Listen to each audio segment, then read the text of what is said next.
wide. And just give me that countryside. Yard is. I get allergic smelling hay. I asked you, darling, I love you, but give me Park Avenue. That chores. Dust doors. Fresh air. Times Square. Goodbye, city life. Bob, this is where we miss you. Dun, dun, dun, dun.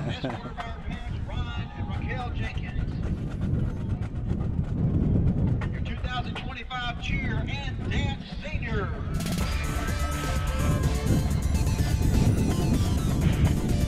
Very windy night. Yes, it is, Bill. But it feels good.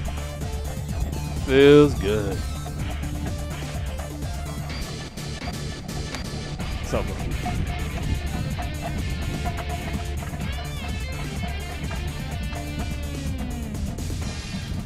Great atmosphere down. Great atmosphere, Bill. Another beautiful night here at Jack Foster Stadium in Crestview, Florida. It's a district matchup between the 0-6 Navarre and 2-3 Crestview Bulldogs. It's senior night here for the Crestview Bulldogs.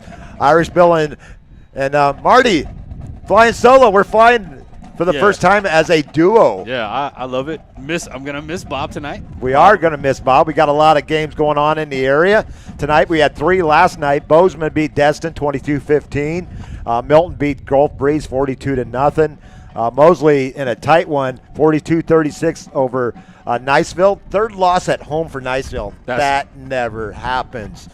Tonight's games, Pace at Tate, Arnold at Fort Walton Beach, Rickards at Choctaw, Bay at West Florida, Pensacola at Escambia, Pine Forest at Booker T. Washington, Pensacola Catholic at Walton, Freeport at South Walton, Lincoln at Childs, Wakulla at Godby, Mariana at Leon, Florida High at Gadsden County, Dixie County at Bluntstown, Graceville at Osceola Christian, Zion Chapel at Baker, Jay at Northview, Port St. Joe at Chipley, Cottondale at Liberty County, North Florida Christian going across town to FAMU, Weehawken at Franklin County, Holmes County at Vernon, Jefferson County at Sneads, Madison County at Rains, North Bay Haven at Rutherford, Chiefland at Taylor County, and Chambers Academy, Alabama coming into Tallahassee to face off with McClay. It's going to be an exciting week, Bill, especially because there's a lot of district games going on.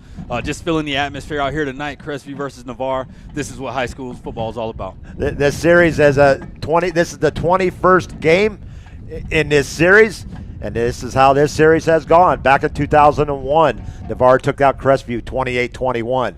2002, Crestview 46, Navarre 21. 2003, Crestview 28, Navarre 21. Crestview 23-20 in 2004. Crestview 37-27 back in 2005. 2006, Navarre 21, Crestview 7. 2007, Navarre 42, Crestview 23. 2008, Crestview 14, Navarre 7. 2009, which was my first full year doing Navarre Raider broadcast, Crestview won 21-13. But then a special 2010 year where the Raiders went to their first region final. They beat Crestview 42-0 that year. 2011, Crestview 42. Actually, Crestview lost 42-23. 2012, Navarre's first trip to the Final Four. They took out Crestview 13-8 as the Raiders stopped Crestview late in that game, and then they drove 90 yards for the game-winning score, 13-8. 2013, Navarre 17, Crestview 14. 2014, Navarre 21, Crestview 0. That is the game known as the Lightning game. That game was halted early on in the third quarter as lightning broke off to our east. And that's the fastest I've ever tore down my equipment, Marty. Well, Bill, you're really athletic now. You know, so I can only imagine your sense of urgency back then. And probably one of the most entertaining games in this series was back in 2018. Navarre 41, Crestview 35 in overtime. I was there for that one. Navarre fell behind by 28 points, ran off 35 straight points to take a 35-28 lead. Crestview came back to tie it on a touchdown run by Jay Stanton. He went on and played at Sanford in the Birmingham area. And they won it in overtime on a 10-yard run by Mr. Dante Wright. That energy was electrifying. But Crestview got even that year in the playoffs. They ran off 28 straight points in the fourth quarter for a 49-27 win to knock the Raiders out of the playoffs that year.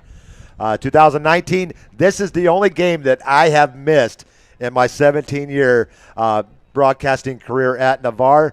Navarre 50, of course, they 52-14. I missed a game 52-14. My son was playing up in Ohio that weekend, and I couldn't miss that game of my son, so I had to fly out that weekend. Raiders won that one. And Crestview still went to the playoffs despite getting beat 52-14. Navarre won in 2020, COVID year, 30-13. We were broadcasting on the other side right in front of the press box because there was not many people in the stadium because of COVID. So we did that game there. That was Brandon Marquis, as the quarterback for the Raiders then, led the Raiders to that victory. He went on to play at North Carolina Wesleyan for a couple of years.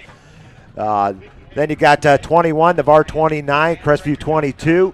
And then last year, Crestview prevailed 28-7. And that's Navarre holds a lead of 12-8 in the series, 20 games. Yeah, I can really understand why most of the coaches in the area didn't really like our prior head coach, Jay Walls. He dominated pretty much every team in the district in the area. Well, from 2010 to 2018, they ran off 6 straight wins against Crestview. Bill, that's pure domination. And the biggest stat that I love to talk about with Coach Walls is he played Pace 14 times in his 12-year stint at Navarre. And you know what his record was against Pace? What's that, Bill? 14-0.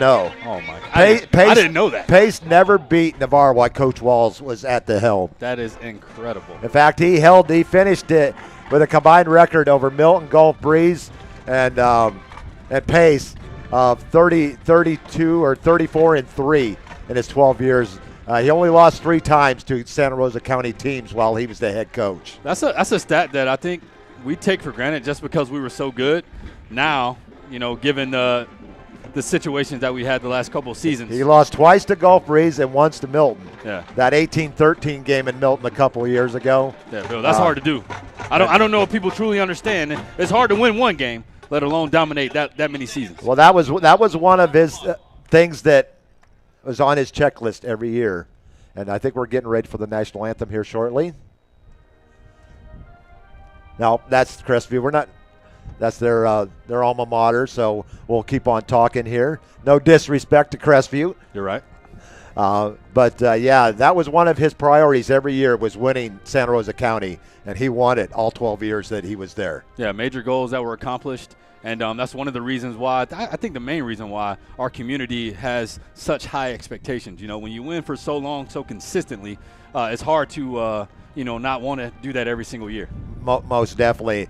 They got a tough challenge tonight. Very talented Crestview team, especially on the offensive side of the ball. Their offensive line is just massive. They're really, really big. Ty Zessin will be their quarterback. He leads the way with 21-50. They do not pass the ball much, but when they do, they got some solid receivers with Patrick Rogers, Sean John, C.J. Reynolds, and Jayzion McQueen. We've seen a lot of McQueen last year. He kind of did a number on us. No, he's a really good athlete. But Zy Tassin is a dual-threat quarterback. He leads the team in rushing, 41 carries, 267 yards. And we're getting ready for a national anthem, so we're going to turn it over to our field mic. Commander for this school year is Cadet Lieutenant Colonel Caitlin Dunn. Carrying the American flag is Cadet Sergeant Robert Bryant. The state flag is Cadet Private First Class Sophia Edwards. Front rifle is Cadet Captain Roman Siciliano. Carrying the rear rifle is Cadet Second Lieutenant Phoenix Weaver.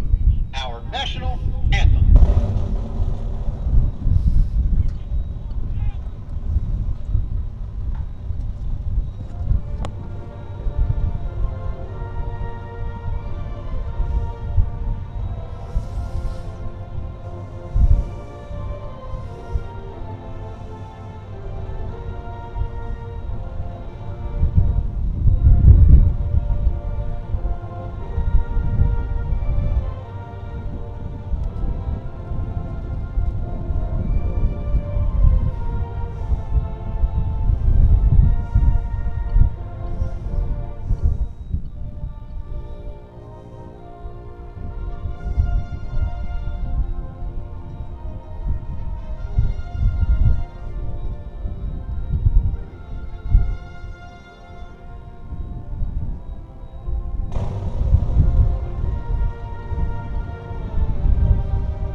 Another fine rendition of our national anthem by the Crestview marching Bulldogs.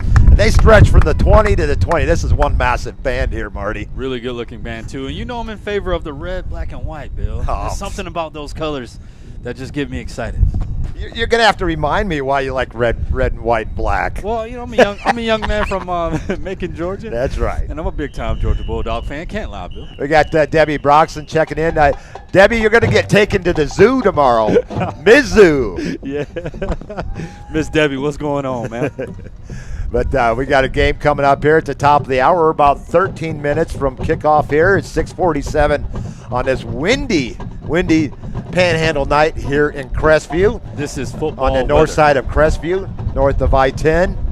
I like coming the scenic way up here, Marty. Get off of I-10, and that way I get out of traffic coming down Highway 90.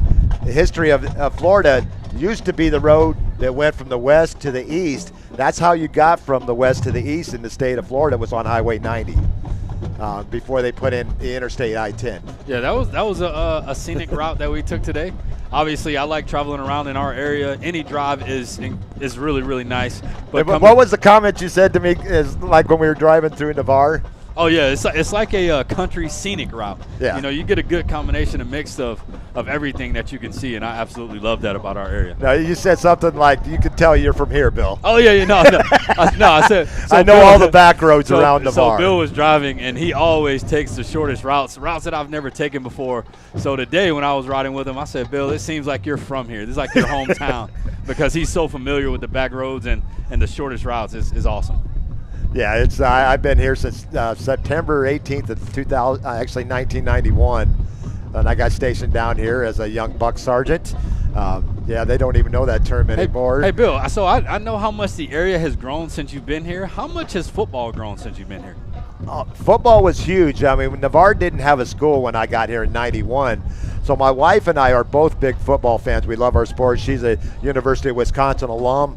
She loves her Badger football. Those Badgers. Unfortunately, she likes the Green Bay Packers too, but I still love her in spite of that. Yeah.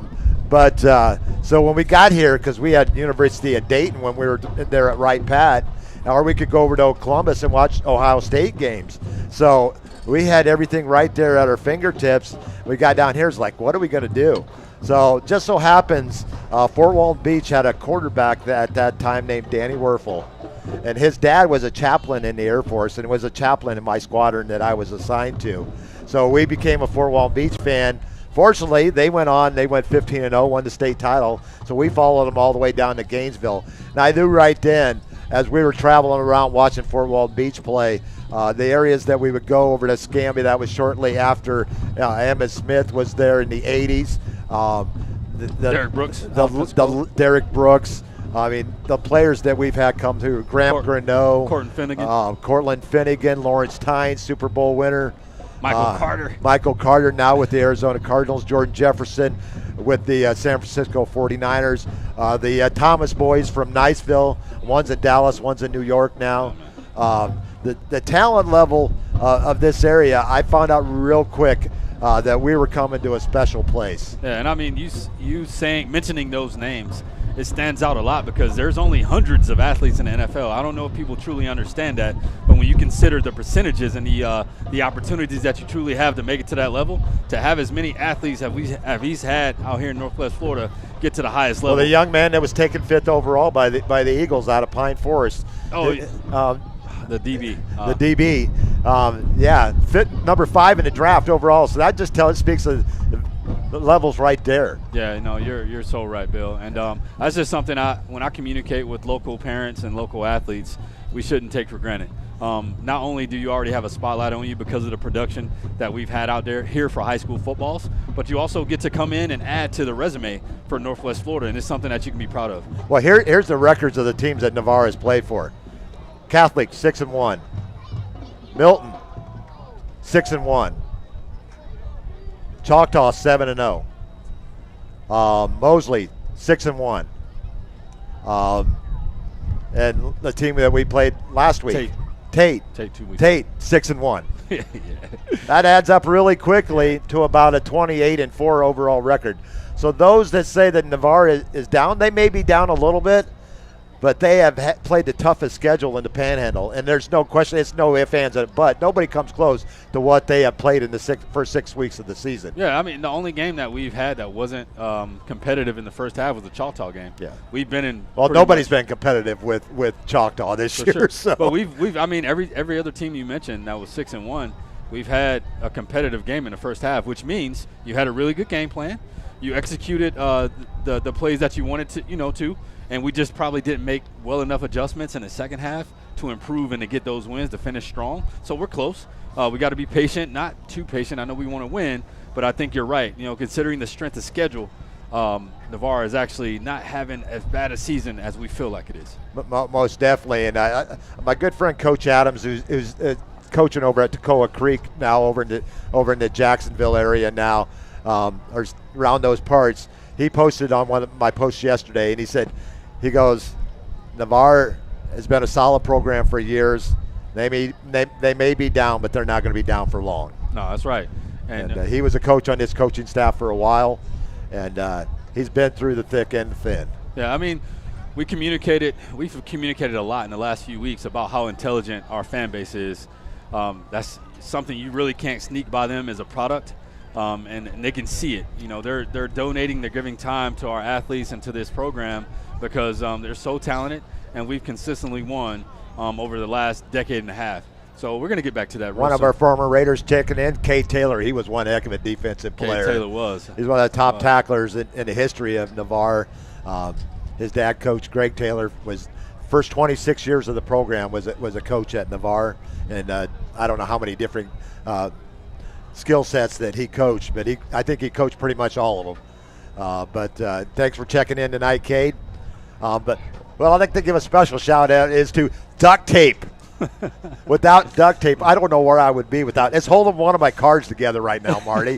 So here's a shout out to duct tape, and it comes in all colors now. Hey, y'all, Irish Bill and myself, we're very frugal individuals. We are. So when you see us riding around, please don't judge us. Hey, if you tell me my car needs a duct tape change, please let me know. It's probably due for one. But my 2009 Camry has 364,000 miles on it.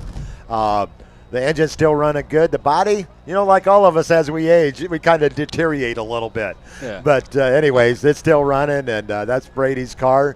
And he said, Dad, when I go into service, that car's coming with me. I don't think it is, but that's what he says right now. Hey, Bill, I was the young airman and the young NCO, non-commissioned officer for the parents that are listening. Whenever I got to a brand new base, I would go to the lemon lot first.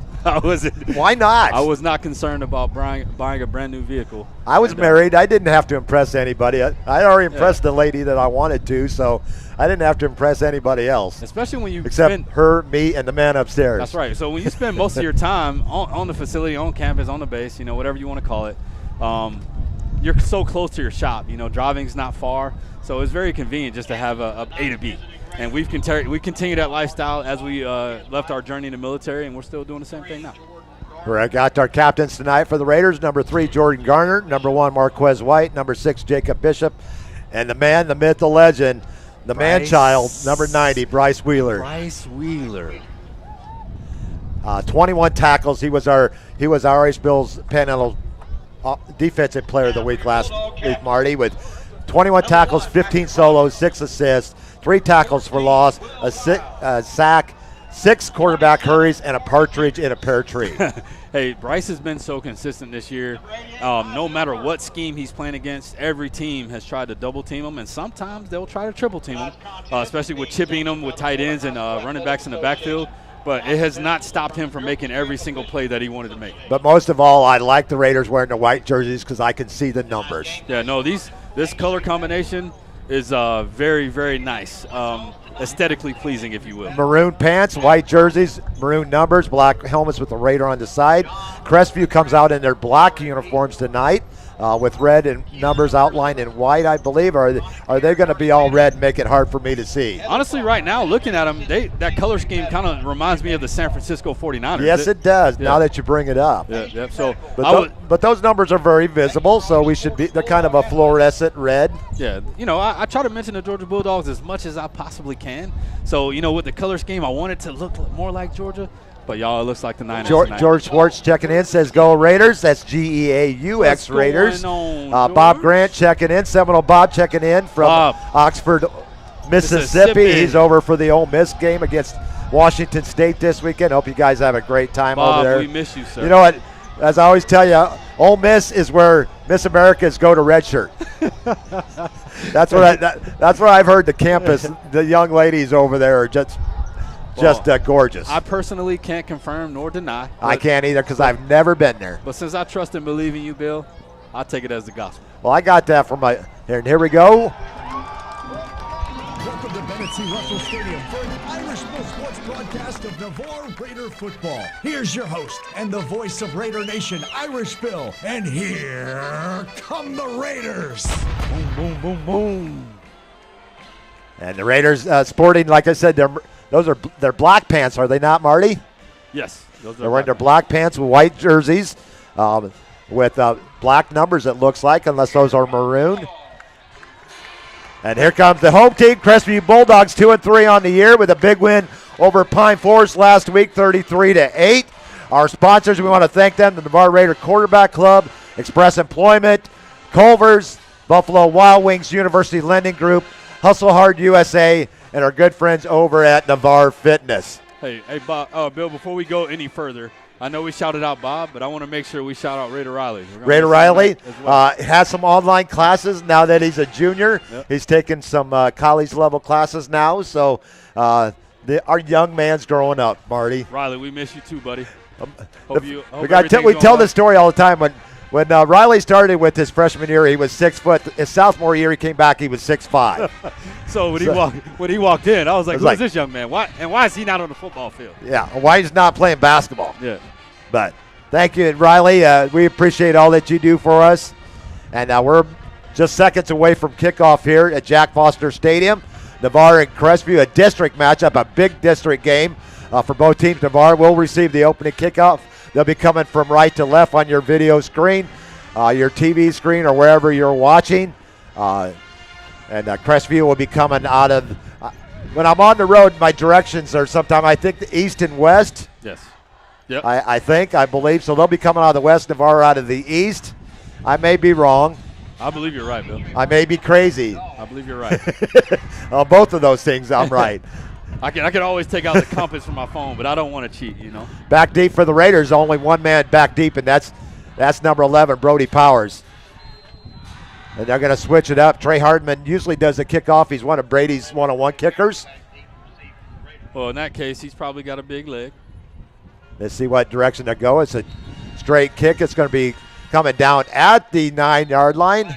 And there's an offsides penalty to start the game against Crestview, I believe. So that will back them up 5 yards. That will help out a lot. And there's a wind. There's a strong breeze, and you can probably hear it in our headphones. Yep. So he's going to be kicking in. I think he's going to be kicking in into the wind here to start the game.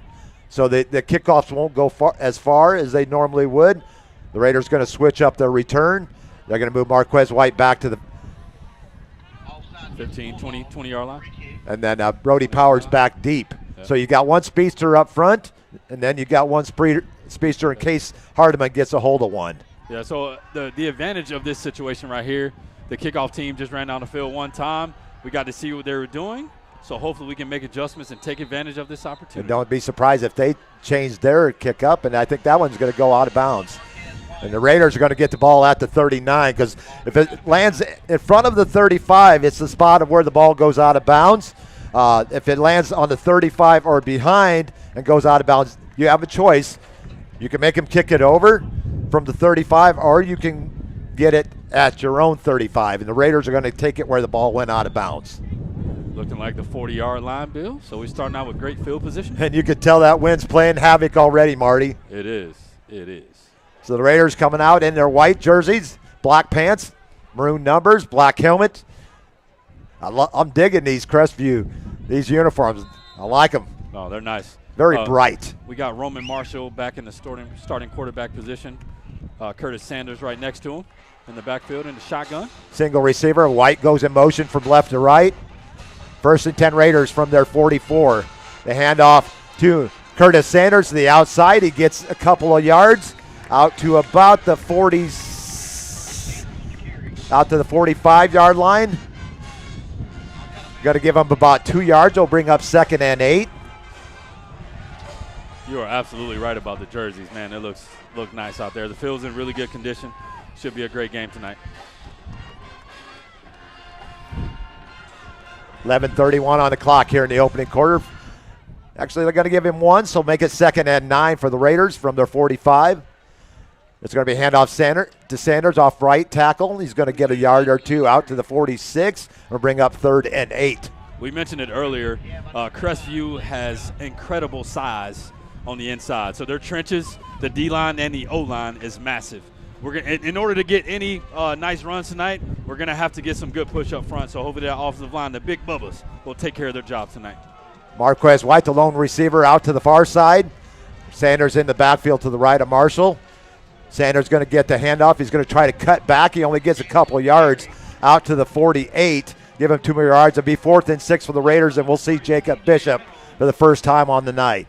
On top of the size that Crestview has, they're really good tacklers. Their defense is solid. They're actually ranked top 100 in the state of Florida with high school football. So it's going to be tough moving the ball tonight. It could be a defensive battle for sure. We just got to make sure the physicality is on point and that we're passionate every single play. Paul Villanova checking in. Joe Settle checking in. Jason Byers checking in. The usual crowd checking in tonight, Marty. What's going on, Paul Villanova? It's going to be a hard snap back into this wind. It kind of floats back there, but Bishop gets a hold of one, and it's a beauty.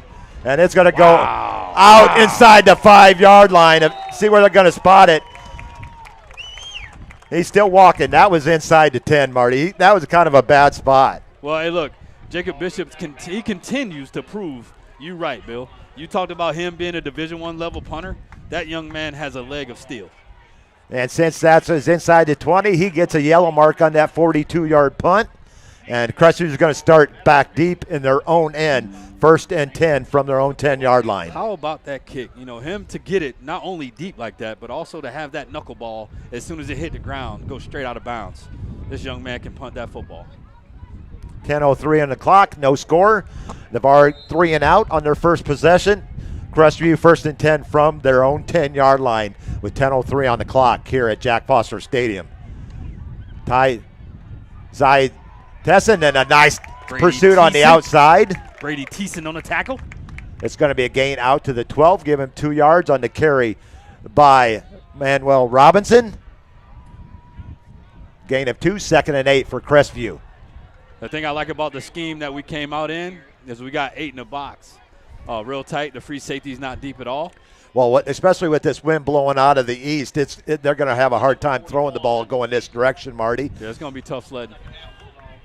Zai Tesson, the starting quarterback for the Crestview Bulldogs. It's a hitter, quick hitter across the middle to Patrick Rogers. We talked about Patrick in the pregame. He is. That's that quick hitter to Rogers, and it's a gain of 20 out to the 32-yard line. One thing that Crestview does well is they get the ball into the playmakers' hands really quickly. So not only is their quarterback very athletic, but their wide receivers and running backs, they're all kind of like scat backs. When they get the ball, they get a lot of yards out the carry and yards out the contact. It's going to be a physical game tonight, Bill. 1st and 10 Bulldogs from their 32 as they convert a 2nd and 8. It's going to be a handoff to Robinson. He pushes it to the outside. Good tackling over there on the far side by the Raiders D. Robinson with the carry out to the 36-yard line, a gain of 4. 2nd and 6. Looks like Curtis Sanders came up on that tackle. 2nd and 6 for the Bulldogs from their own 36-yard line. 8:28 on the clock here in the opening quarter. No score here from Jack Foster Stadium. Crestview in the pistol formation. Hand off to the running back, straight up the middle, right off tackle. And looks like he's going to be close to that first down, maybe about a yard short. On the handoff to Robinson. Give him 5 on that, and it's going to bring up 3rd and 1. As we expected, Crestview is large and in charge on that offensive line, especially the tackles. Oh, man. Eliza Mitchell checking in. What's going on, Mitch? 3rd and 1. Landon Johns coming into the game off the sideline. We have 2 Johns on the Navarre team and 1 Johns on the Crestview team. Yeah, what's going on with that? The first time I ever met a Johns was last year, and now I know about 5 of them. Well, if you have to go to the restroom, it's important to have Johns on the field.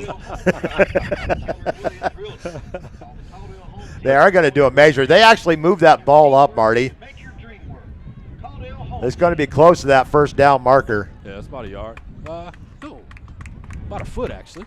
Maybe the length of a football. Oh, no, actually shorter. Sorry about that, y'all. Third down, less than a yard for the Bulldogs. 7:48 on the clock here. 3rd and 1 for the Bulldogs from their own 40, let's call it 41.5-yard line. Crestview coming out in the 12 personnel. They are heavy up front. They have everybody in the box, no receivers out wide. This is more than likely going to be a run. We don't need to come up too hard. Make sure we read our keys. Cobb in the backfield to the right of Tesson. Actually, they're going to run a Wildcat, and the Raiders were all over it, but I think it's going to be enough for a first down, Marty. Yeah, physicality up front. We were coming up tough and passionate on the ball. I like what we're doing. Yeah, that was Sacked out by a whole bunch of Raiders led by Isaiah Casina. First down, Bulldogs. Isaiah Casina led the group of tacklers. The Navarre Raiders are swarming right now, which the D-line has been doing a good job penetrating the last 4 weeks. second first down of the drive for Crestview. They hand off to Robinson. He cuts back, cuts over the 45, gets out to about the 48-yard line. A gain of, let's call it 5 yards. It'll be 2nd and 5. Yeah, Bill, right now, both teams, we only got 1 pass within the first, 8 to 10 plays. There's smash mouth football going on right now, y'all. 2nd and 5. Actually, let's call it 2nd and a short 5 here from the 49. Tesson back to pass. He's going to scramble out. He's going to get back to the line of scrimmage and maybe lose a yard. Great pursuit by the Raider front 7. Excellent defense right there. I believe Landon Johns came up on the initial contact. Going to be a loss of 1. And it's going to bring up 3rd and about 6. Jason Lute and Landon Johns on that last tackle. Great tackling so far by both defenses. Tackle by number 90, Bryce Wheeler. They gave credit to Bryce Wheeler. Bryce Wheeler with the tackle. 3rd and 6 for the Bulldogs from their 48. Tesson's going to pitch late to Robinson. He looks like he's got plenty of room over there, and he's into Raider territory down to about the 39, 38-yard line. First down, Bulldogs. Gain of 13 for Robinson and a Bulldog first down. Yeah, it looks like Crestview has some a good amount of RPOs. That means run, pass, option in the play. Every single time the quarterback has gotten the ball, he's had an option. So he's either read option, speed option, or RPO. And that takes us to our water break at the 6:06 mark of the first quarter. Still no score. Navarre went 3 and out. Crestview on their opening drive from their 10-yard line. They now moved it into Raider territory down to the 39 after a gain of 13 by Manuel Robinson. It's been all Robinson so far. 5 carries for 29 yards. 3 first downs in the drive for Crestview. Yeah, Crestview hasn't thrown anything or ran anything further than 6 or 7 yards down the field. This is the area typically where offensive coordinators will look to take a shot. It's first down, so we'll see. Maybe they run the ball, and if they get a nice gain, they'll try to attempt a deep pass on the first or the second play. But right now they're in a pistol formation, running back deep, about 7 yards. Three receivers to the near side. Bad snap, and Robinson is going to make lemonade out of lemons because that was a bad snap. And 39-yard run for Robinson on a play that would spell disaster early on. It turns into 6 but there is a flag on the play. Looks like it might either be a block in the back or holding on the side. We're going to see what the call is. Those plays right there, Bill, are really tough. So there was a high snap, so it gets everything off schedule. The timing was kind of off, so even when Chase Moses came up from, I believe he was at the star position right there, he overran the play because initially he saw the oversnap. He was trying to get to it, so that caused him to kind of overplay it and miss the tackle. That was the penalty occurred at the 29, a 10-yard penalty. We'll move it back to the original line of scrimmage, so it's 1st and 10 right where we started. We are blessed and fortunate for that penalty, Bill. That young man has some nice moves. A lot of good speed on the field right now for Crestview. 1st and 10 for the Bulldogs at the Raider 39. Lawrence goes in motion, the handoff, and we got another flag on the play. Flags on the field. Ball start against the Bulldogs. So that's going to back it up, make it 1st and 15. You can see how eager Crestview is tonight. I believe it's senior night, correct? I think it is senior night tonight for the football team. Yep. So they're eager. They're excited to make some plays. This weather is fantastic, and both fan bases are well represented out here, Navarre and Crestview. 2 penalties so far for Crestview. It's going to be 1st and 15 from the Raider 43. It's going to be handoff right off left tackle. Across the 40, down to 35, down to about the 33-yard line. McQueen on the carry. They're going up with the hurry-up offense. It's going to be 2nd and 6. A gain of 9 for McQueen. It's going to be Tassin on the keeper. He gets to the outside before he's forced out of bounds by Luke Eberhardt, but not before he gets the 1st down to the Raider about 23-yard line. Not only is their quarterback very athletic, he's making good solid decisions with the ball. Every time he's ran the speed option or any type of RPO option plays, he's made the right decision. 10-yard run there for Tassin and another 1st down. He took advantage of our defensive end on this side crashing down. We got to make sure we play disciplined football and keep contained on the outside. 1st and 10 for the Bulldogs at the 22. Oh, what an athletic move there by Tassin. He breaks 2 tackles, gets to the outside, and should have been tackled in the end zone, but he did a dance move, one that Michael Jackson would be proud of, because it was a thriller. Yeah, this is these types of quarterbacks are very, very tough to play. He's not only making really good decisions. A gain of 13 down to the 9-yard line for Tessin. Yeah, he has some really good abilities from that quarterback spot. We just got to make sure we break down to tackle and not charge them too fast. Keep them in the pocket so we can have our players from the outside come and help. They had to change a quarterback right now. The sophomore coming in, the handoff right up the middle to McQueen is going to get down inside the 5, down to the 4, a gain of 5. 2nd and goal for the Bulldogs at the Raider 4. Crestview's going with the hurry-up offense. Is kind of keeping Navarre off time. They don't have time to communicate to get the play calls in. They're getting up to the snap or to the ball really quickly, and they're snapping it fast. Another high snap. The ball is on the ground. Need to get on it. I think the Raiders came up with it. Let's see. He's saying 3rd down, but wow. 2 bad snaps now, and I think that wind has something to do with it, Marty. Look, I mean, we got to take advantage of these opportunities. You know, obviously, you want to make sure you keep contained, but when you see the ball snapped high, you got to do everything you can to get recover.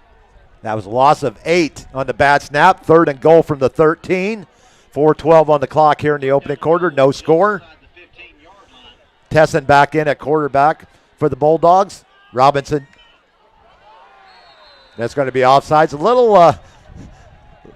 little bit of a rush there by the Raider. Yeah, that was defensive line, so that's still going to be 3rd and goal from the 8 on Navarre's first penalty of the game. Looks like we were coming with a blitz on 3rd down. I like the call. As a junior linebacker, we just want to make sure we maintain our eager spirit and maintain that discipline that we need not to have penalties. Tessin in at quarterback. Robinson to his left. Tessin back to pass. He's being forced out of the pocket, and he is going to there's a flag back deep but there's a flag at the 18-yard line, Marty. Holding against Crestview will wipe off the touchdown. That was a great call by the ref. And it's a spot foul, so it will be 10 yards from the 18. So it will be 3rd and goal from the 28. Yeah, so, I mean, Crestview obviously is physical on the inside. But right now they're being a little extra aggressive. They're grabbing cloth, and anytime you see the jersey extend further than the pads on the outside, the referee's going to call that.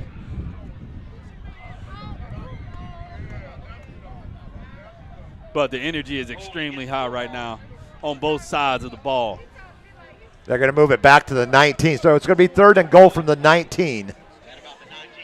Crestview, 3:49 on the clock. This could be 4-down territory, Bill, just because of the wind. Not often do you want to see your kicker coming out here this early kicking against the wind. They're passing it. Manuel Robinson on the reception. Wow. And Number 7, Manuel Robinson. you got to make the tackle there, Marty. They had 3 guys that missed tackles at about the 15-yard line, and you just got to make those tackles.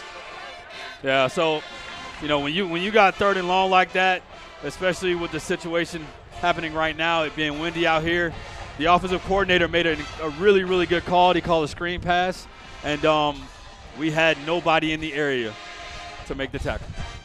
Number 7, Manuel Robinson on the 19-yard screen pass. So Crestview gets on the board as they drive 90 yards on their first possession for a score.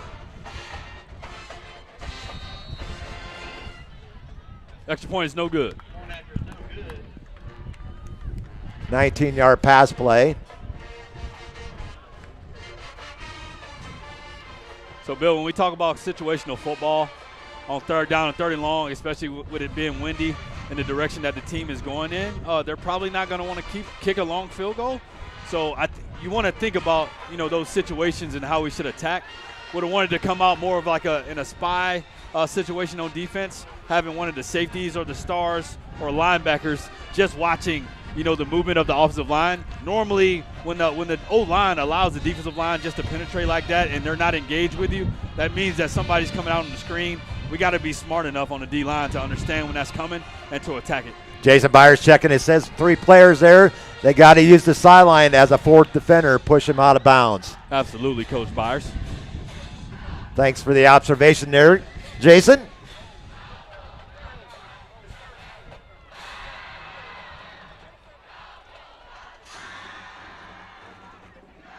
Trey Hardman doing the kicking.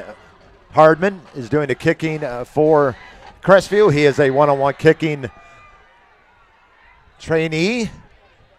He's got a good coach there. Yeah. Young. I'm a little biased. My son Brady runs one-on-one kicking for Pensacola. Hey. Trey is one of his trainees. That's blood. He's been with him for a couple years now. That's family, Bill. I do not blame you at all. There's going to be a kick to the sideline. Nice directional kick there by Hardman. That was really nice.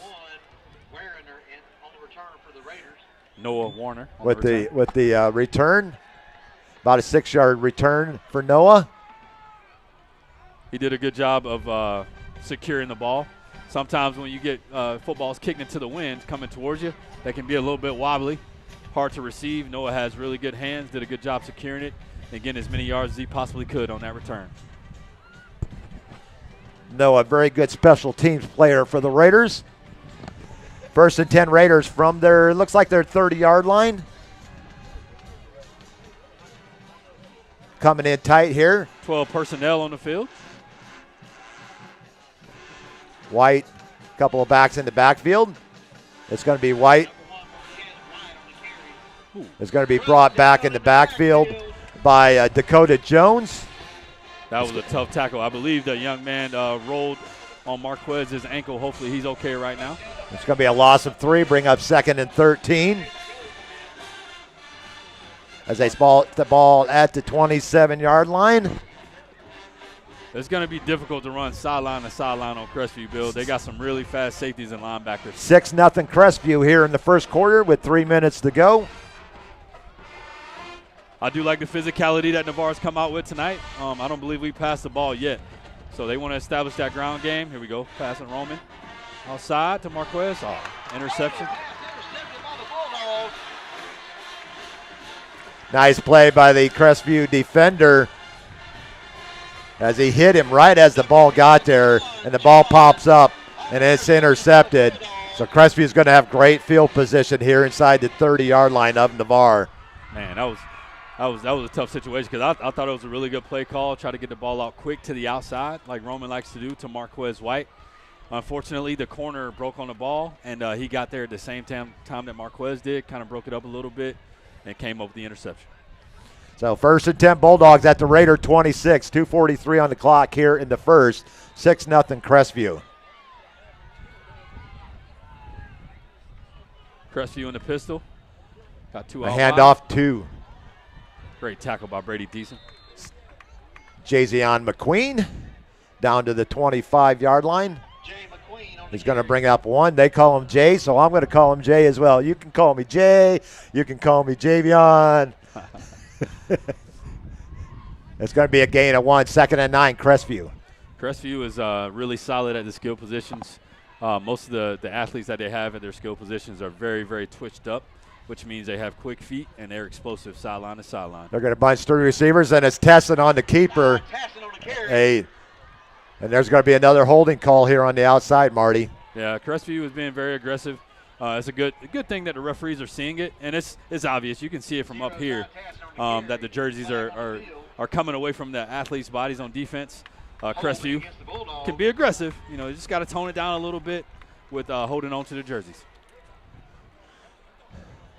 Yeah, we've seen a lot of athletic quarterbacks this year, but so far in this game, Tesson he runs that offense pretty well there, Marty. Yeah, Bill. He's not only a fantastic athlete, but he's making really good decisions with the ball. And also, even when he decides to make a shifty move going east to west, he's still taking one cut and getting the ball straight up the field when he makes that decision. 2nd and 12 for the Bulldogs from their 27. That is a spot fall, so it's 10 yards.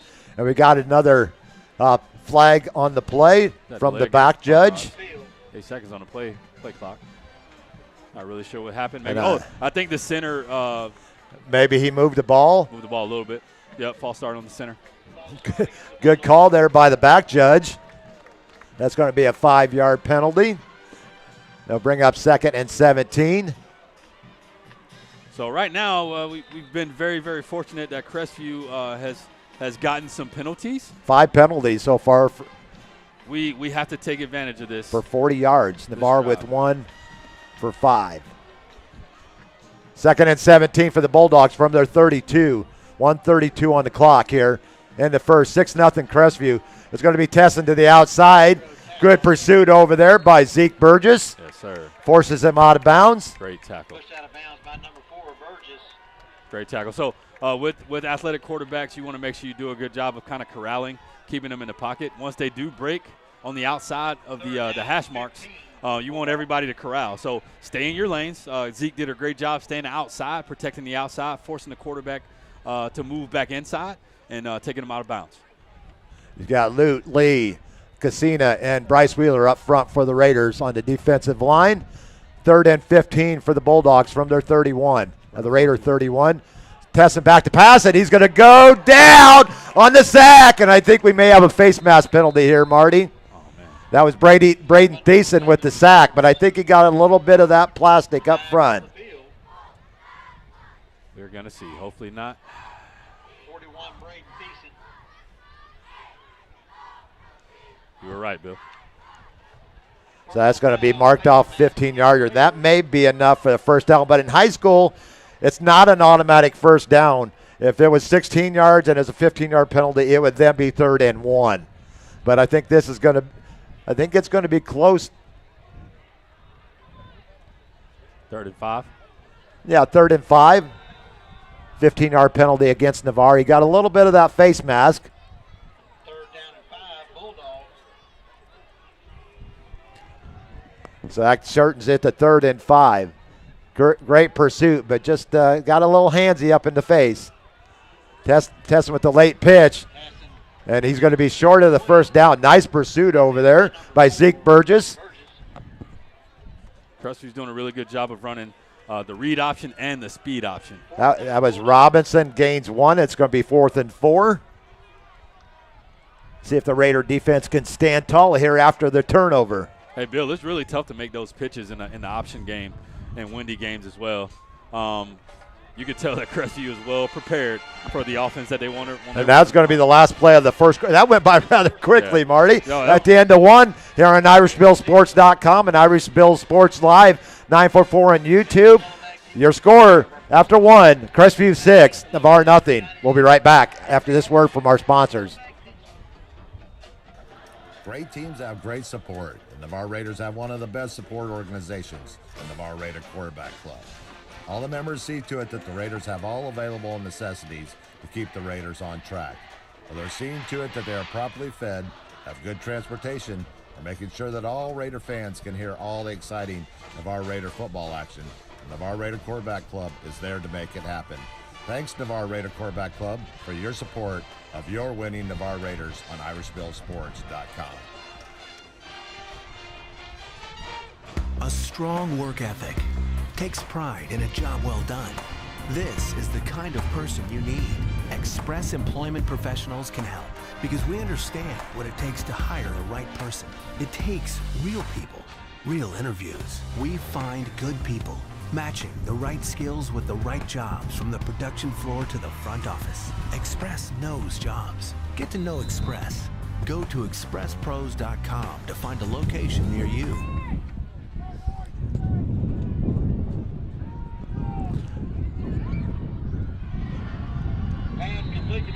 That's second pass.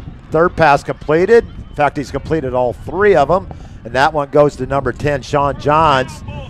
And it's going to be a gain of about, let's call it about 10 to Johns and a Crestview first down. That was a really nice play by the quarterback. He rolled out to his right. It was a sprint out. Got the pass out immediately on the slot receiver that ran the out route.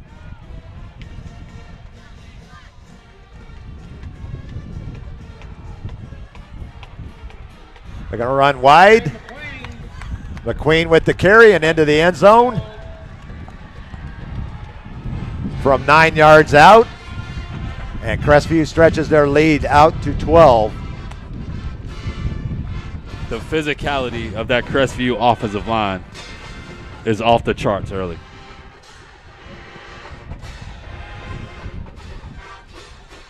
A 9-yard run by McQueen on first down, the first play of the second quarter. Actually, the second play. Looks like they're going to line up and go for two, Marty. Yeah, I can't blame them. Considering the weather right now, how windy it is, and also the success that Crestview is having in the running game.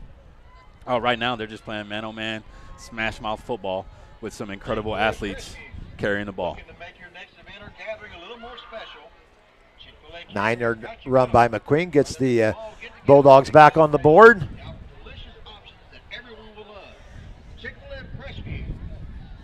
Yeah, just watching the game right now, it's hard to believe that Crestview's only 2-3 and they were 0-6.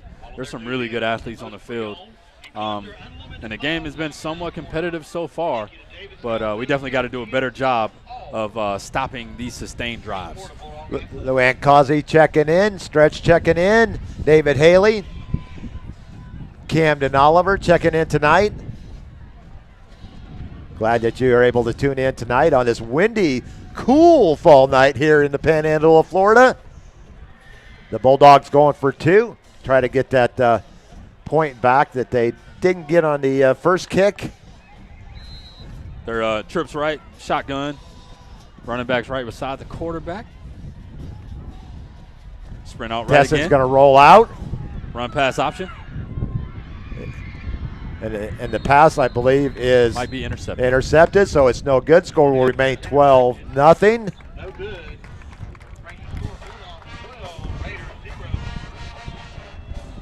So even with the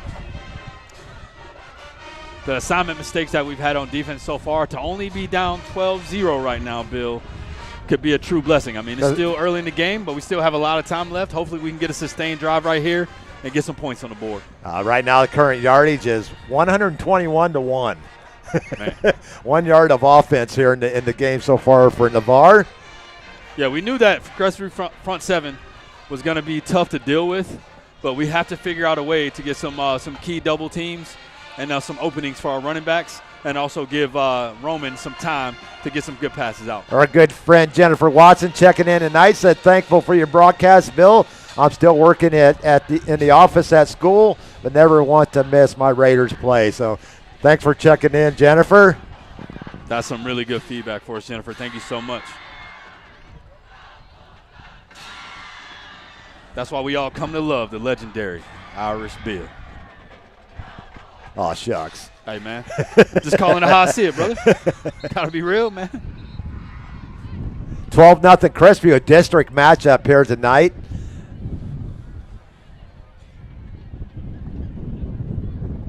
Crestview's only their losses were to Milton in week 1, 20-19 in overtime. Then they lost to Choctaw 28-0.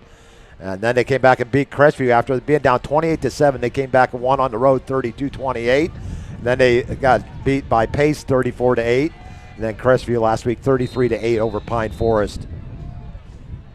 Hardman getting ready to put toe on leather for the Bulldogs.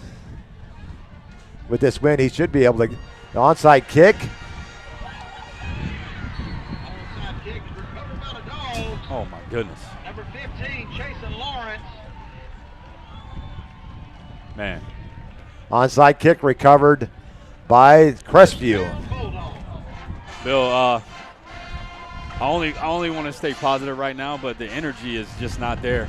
Yeah, they're playing a little flat tonight, Marty. Yeah, in pregame it seemed like the energy was at a high level, but as soon as this game started, there's been not a lot of energy on the sidelines, and you can kind of see how the players are moving around. Nobody's excited to get to the field, get to the ball. Man.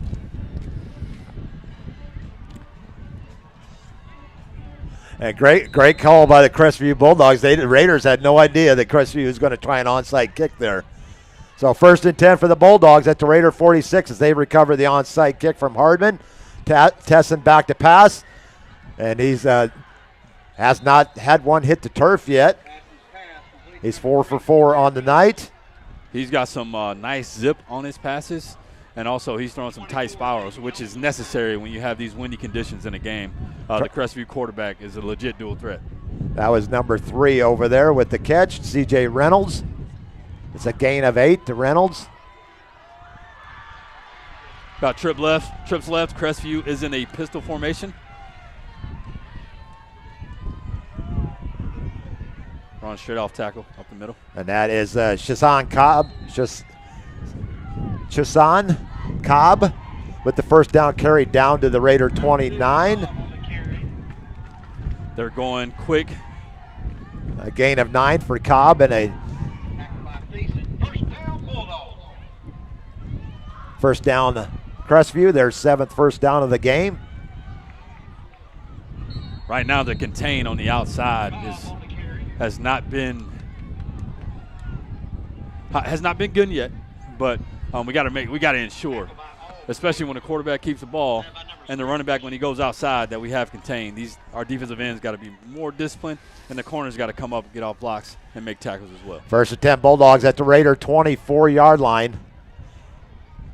It's going to be Tesson on the keeper. They just keep pushing him to the outside. Yeah, Bill, that was a read option. Right now, it's going to be really tough for our linebackers and ends to make a decision because he's making the right reads. When the end stays outside, he's handing it off. When the end crashes down, the quarterback's keeping the ball and he's going outside. Right now, they're bringing out their other quarterback. Not sure what his talents are specifically, but we shall see. The sophomore Chasen Lawrence. That's going to be look like a 3-yard gain for Tesson, and it's going to bring up 3rd and a short 1 for the Bulldogs. He ran so far outside, it seemed like he gained more yards, so it's good that was only a 3-yard gain. It's going to be Lawrence on the keeper. Quarterback power. Looks like he's got let's see where they spot the ball. I think he's got enough for the first down inside the 20 down to the 18. Crestview's been running a lot of 12 personnel. That basically means they have 2 tight ends on the field at the same time. They got a lot of big formations, and they got a lot of size up front, Bill. 12-0 Crestview, 9:40 to go and counting here in the second quarter. Jamila Miller checking in. Thanks, Jamila. Crestview back in the pistol formation. They got 3 eligible receivers to the right side. Tyshawn, another bad snap. Oh, man. And a good heads-up play there by Jaden Jones to stay in that play, Marty. Actually, Bill, it it wasn't that bad of a snap. The quarterback just, I believe he raised his eyes before he had the ball in his hand. And he was able to get it back, sprint out to the right, get the pass off. Goodness that Jayden was there to make that play. Most definitely. He kind of got in his vision, the path of the ball, and the receiver didn't have much of a chance to corral that one. 2nd and 10. Bulldogs at the Raider 19. Tesson's going to roll out to his right, and he's got a receiver in the right flat. And he looks like he's going to have enough for a first down. Sean Johns on with the catch, a 12-yard gain. It's going to be 1st and goal for the Bulldogs. And Johns' second catch of the night. Hey, Bill, what I've noticed so far about Crestview, and you see this on film, they roll out to the right a lot. Their quarterback's right-handed, obviously, and he's passing mostly on the right side. We got to make some kind of adjustment, whether it's a blitz or a zone blitz, to keep him in the pocket or have him roll out left. Tyrone Downs checking in, said this is my first time tuning in. Well, hopefully it's not the last time. Tesson keeps the ball, calls his own number in from 5 yards out. Crestview increases their lead to 18. Hey, Bill, you can just see, man, look at the field right now. Look at all the players. There's no energy on our side of the ball. Now we're going to have to do something to create a spark. We might need to put some of our young, energized athletes in the game to get some of the motivation up. But right now, we got heads down, and there's no sense of urgency on the defensive side of the ball. 5-yard run by Tesson. As that handoff is going to go to Cobb, and he's in for the 2-point conversion. There's no fight right now, Bill. I wanted to keep it as positive as possible tonight, but right now there is no fight for the Navarre Raiders.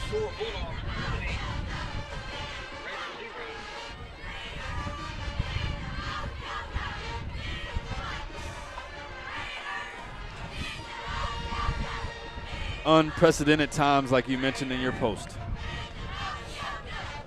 Comes at the 8:45 mark as they take the short field, 48 yards on the recovered onside kick. Crestview takes it 49 yards, and it's culminated with a 5-yard run by Tesson.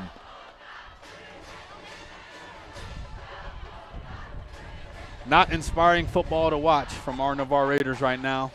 Hopefully one of our leaders can step up, make a big play for the team, spark us so we can get some energy rolling for the rest of this second quarter.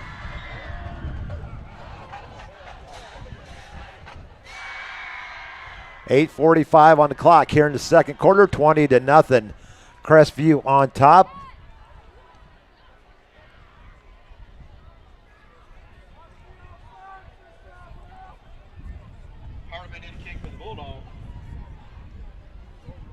But this win, I'm surprised he's not kicking it deep. But then again, the onside kick, if you recover, you can't really criticize the young man. It's going to be a directional kick. It's going to come down to Marquez White. And he's going to run sideways, east, north and south, right to left instead of my directions are off tonight, Marty. Yeah, well, definitely was a slow developing play, but you also want to see your blockers, like in special teams, it's all effort, and a lot of key blockers on that play didn't have the effort that we need to sustain a good kickoff return. So it's going to be 1st and 10 for the Raiders from their 30. 8:40 on the clock here in the second quarter. 20-0 Crestview on top. See what we come out and do here. Looks like we're in 12 personnel as well. We have 2 tight ends on the field, only 1 receiver out wide. Roma Marshall in at quarterback for the Raiders. Looking for some positive yards here. They're just having trouble getting the ball back to the line of scrimmage right now. No gain. Bill, it's the energy. Gurney with the carry, no yards, 2nd and 10, Navarre. Right now, we got to have someone step up to give us a spark. The energy level, the desire, and the will to compete is not where it is typically for a Navarre Raider football team. Hopefully we can get that going here in the last 8 minutes of the second quarter. Tucker Williams and Walker Bridges both in there. 12 personnel set. 2nd and 10 Raiders. Single receivers to both sides. And not even back to the line of actually going to get back to the line of scrimmage. No gain. Third and 10. The energy level between the two teams are it's night and day. Yeah, it's the opposite end of the spectrum. Crestview is really amped up and energized. Every single player out there is playing with a chip on their shoulder, and you know, we haven't had the energy that we need so far to sustain a drive on the Navar side. Reminds me a little bit of the Catholic game last year to start the season. Marshall back to pass. He's got a receiver. He overthrows his intended receiver across the middle. Brody Powers. The Raiders going to be 3 and out. They've only ran 7 plays so far, Marty. Yeah, this is not good for the defense, just because they've been on the field a lot already this year. You can tell looking at the stats. You know, there's a lot of tackle numbers, high numbers for multiple athletes, especially in the secondary.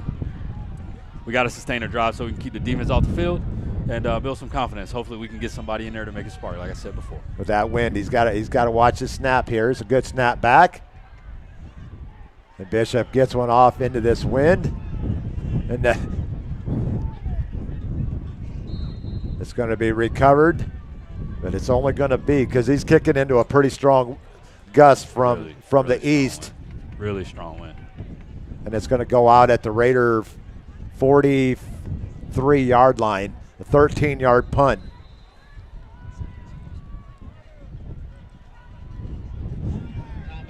Not desirable for any kicker or punter on this evening to be kicking to the east.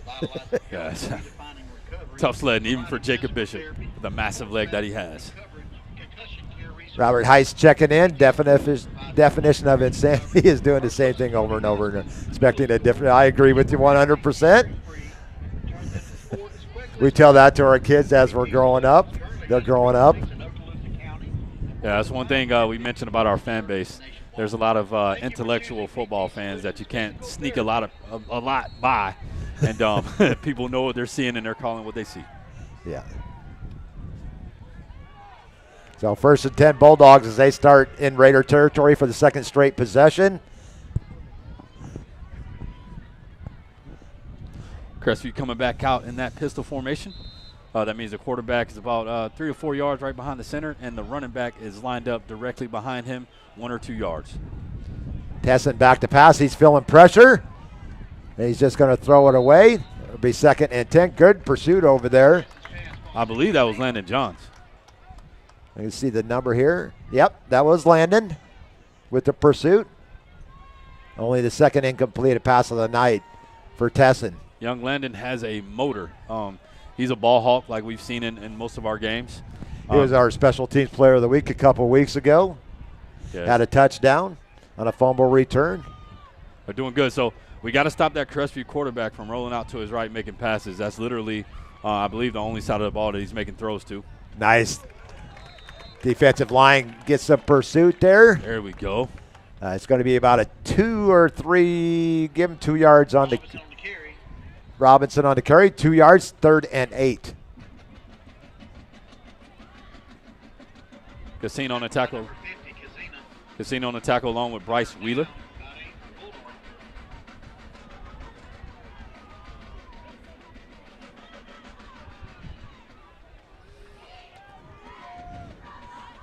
Tessa's going to roll out to his right. That's going to be a nice catch there by Patrick Rogers for a 1st down. Going to give him 9 yards on the reception, and then Crestview moves the chains once again. I believe that was his 1st time rolling out to the left, and honestly, Bill, he had really nice accuracy on that pass as well. So doesn't seem like this young quarterback has a whole lot of weaknesses in his game. That's the 10th 1st down of the game for Crestview. Hand off to Manuel Robinson. He breaks inside the Raider 25 down to about the 23. Let's see where they're going to spot the ball. Going to be close to another 1st down here. Bryce Wheeler on the tackle again. 9-yard gain for Robinson, 2nd and 1.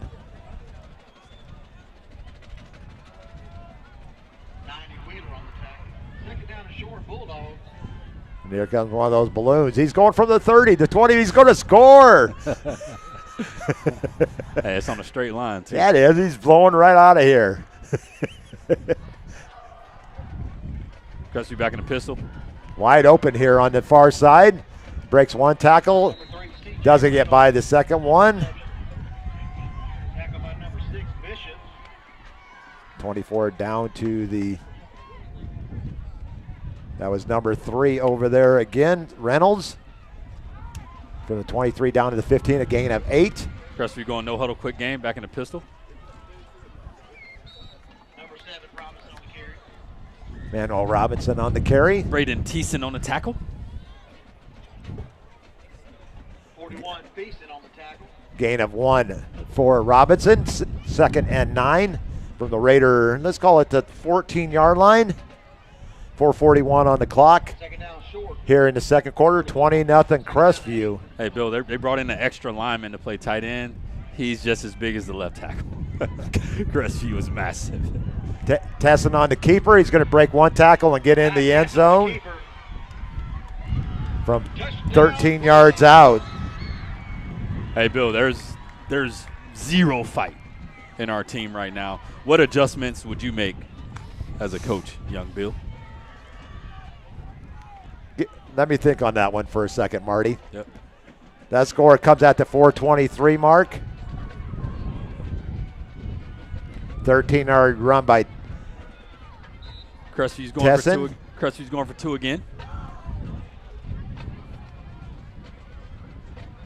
Quick slant. There you go, Zeke. Good pursuit by the Raiders. 2-point conversion, no good. Oh, goodness.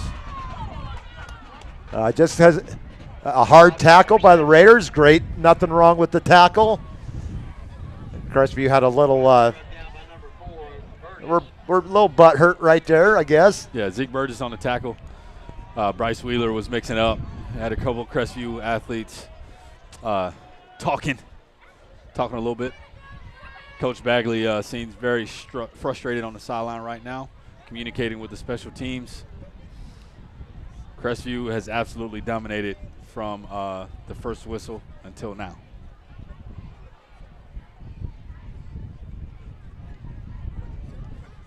$26-0 is your score. At the 4:23 mark of the second quarter.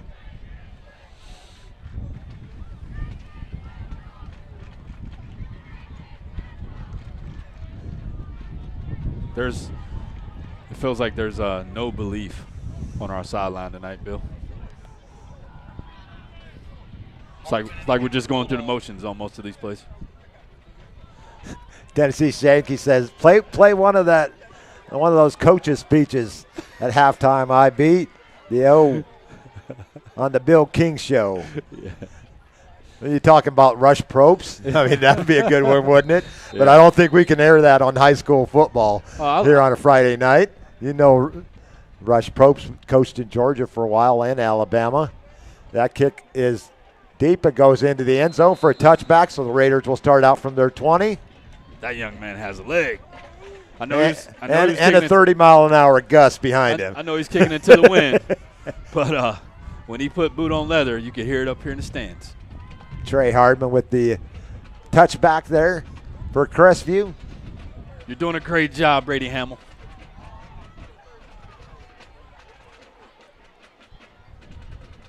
Right now, Crestview with 216 yards of total offense. Navarre with 1. Wow. Marshall back in at quarterback. Twin receivers far side. White goes in motion. It's going to be the handoff to Sanders. He's going to get back to the line of scrimmage and not much more, Marty.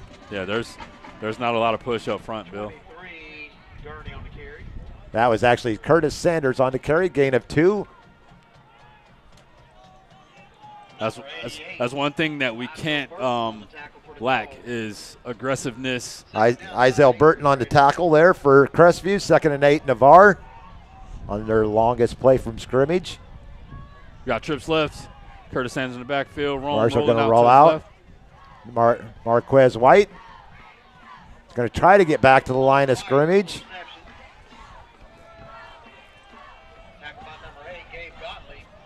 He's going to gain, let's call it 2.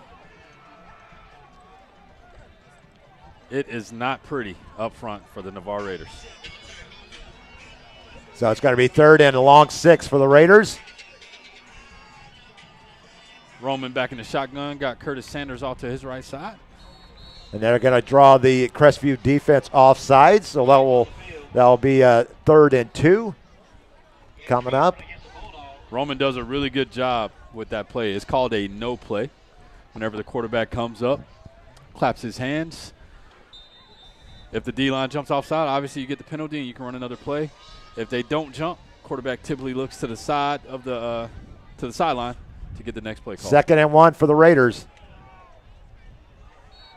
And the Raiders going to give it right back as Marquez White came out of his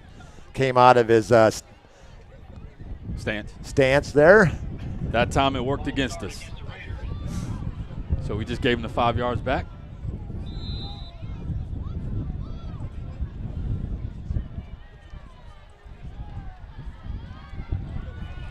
Back to 3rd and 6. 3rd and a long 6 for the Raiders from their 24. Right now we currently have a shortage of energy, discipline, and desire. We got to figure out a way at halftime to come out with the intangibles necessary to be competitive. Curtis Sanders in motion. He's trying to find Brody Powers, a little bit overthrown, and that's going to bring up 4th and long. That was actually a pretty good looking play call. We just weren't able to execute at a high level.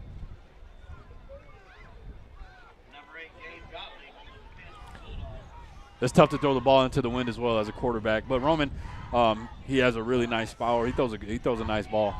But I think that one caught the wind a little bit. And now Jacob Bishop will be punting into that strong wind once again. Good snap back. A better punt. It's going to take a Raider bounce into Crestview territory, down to the 44. Considering the situation, that was a really, really good punt. Good job, Jacob Bishop. 33-yard punt with the roll. And the Crestview will start from their own end of the field here. Hey, Bill, I got a nice little story real quick about Jacob Bishop. So yeah. Last night I was at senior night during the volleyball game, and I was actually able to meet his dad, Frank, that he mentioned on the broadcast a couple weeks ago on the coaches show for the first time. I was able to let him know we were grateful for his service, and he did a good job raising his young sons. Crestview coming back out in that pistol formation. 1st and 10 Bulldogs from their 43. Tesson back to pass. He's feeling pressure. He throws this one away, and it's caught by the tuba player over on the track. Good catch, young man. Hey, Bill, their quarterback has a really good clock in his head, too. He seems real calm and composed on all of these plays. He doesn't panic no matter what the situation is. It's always good to have a leader like that to follow. 2nd and 10 on the incompleted pass, 2:15 on the clock.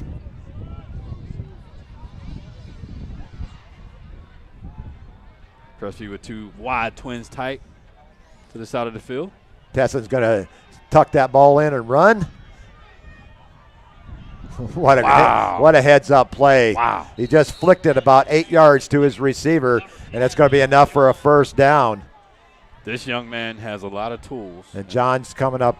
That's Sean John's coming up limping a little bit. A gain of 11 on John's 3rd catch of the ball game. Another first down for Crestview. Their quarterback is really impressive, Bill. He's fun to watch, too. 1st and 10 Bulldogs at the Raider 46, 1:45 to go. In the first half, Tesson just breaking tackles, and what was a almost going to be a loss, he turns it into positive yardage inside the 45, down to the 44, a gain of 2. Now bring up 2nd and 8. We have seen some really good quarterback play with our competition this year, but this is probably the most talented for quarterback in regards to being shifty, decision-making, and having an arm, too.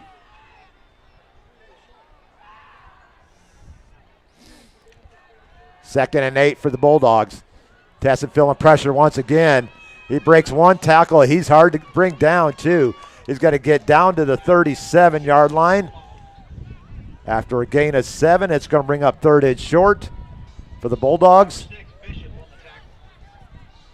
His quarterback style is very similar to Lamar Jackson. I'm not saying that he is Lamar Jackson, but man, his gameplay looks eerily similar.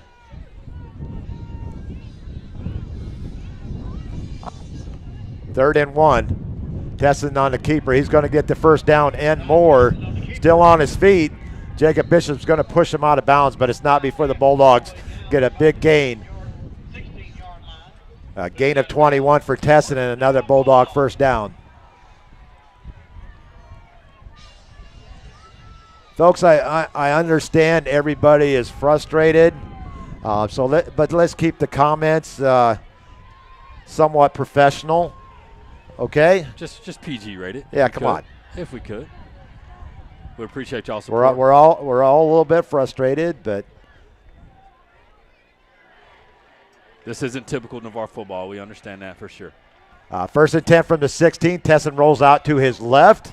A lot of room to run over here. And he's going to step out of bounds at about the 8-yard line after a gain of about 8 or 9. I'll tell you what, like as a young man, you know, speaking of myself that played defense in the past, like these are the hardest quarterbacks to play against, especially the ones that can dink and dunk it. Kind of reminds me a little bit of Michael Vick. Oh man, like, and that, you know, that's high praise, but this young man can ball. Like, you know, you have him in 3rd and short, and he can do everything. So the playbook, from a standpoint of an offensive coordinator, there's nothing in there that you can't run. Like he can do everything. And if he can, he makes it up as he goes. That's right. 2nd and about 2. The handoff to McQueen is going to be enough for a Bulldog first down to the 3-yard line. Yeah, like you can just see the play style and the leadership abilities of Crestview's quarterback trickling down to the rest of the team. Like he's cool, calm, and collected with every single decision that he's made, and everybody else is just following suit. We're down to 12 seconds to go in the first half.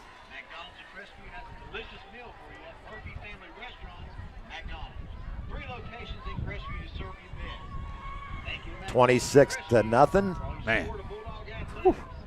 Was not expecting this score. I was not either.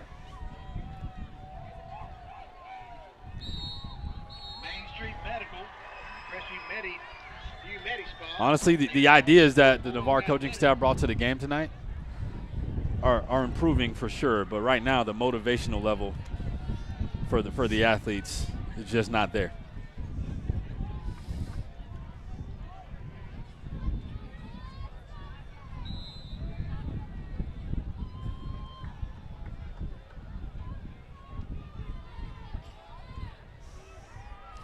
Tesson's going to roll out to his right. He's going to throw across the short pass across the middle.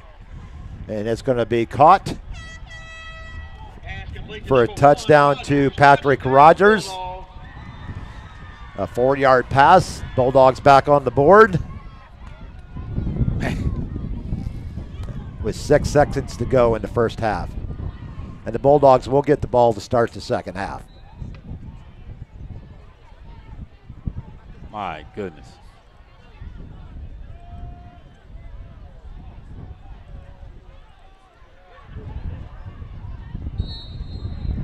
Bad snap on the extra point.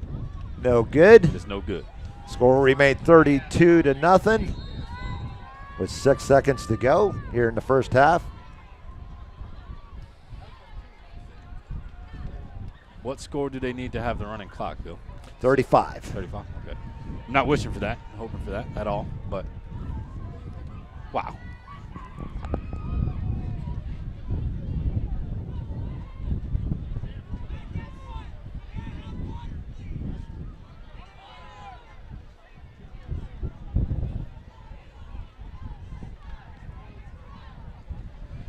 We often communicate about how hard the program works to become successful, but we have a saying United States Air Force. Work smarter, right? Smarter, not harder. I just think we got to implement some things that a little bit more smart moving forward. Do we start looking towards next season now, Bill, or do we stay focused on the now and continue to try to win a game? That's a great question. I don't know what the answer to that question was. And what was the one that you asked me previously that I? Oh, no, I was just asking, given the situation right now with the energy levels not being where it should be, what adjustments would you make? Would you start put some different players in? Do we stay with the same guys? I mean, what do we do in this situation? Do we try to not, get 50 points scored on us? I think we just maybe need to just simplify things. Yeah. And there is a player down on the far side. I did not see that until just now, until Coach Bagley said take a knee. He's up now. They got him up now, Bill. He's up on his feet. There's a Crestview player over there, I believe. Seems like he has a lower left leg injury. Y'all keep that young man in your thoughts and prayers. He's now walking off under the assistance of 2 coaches.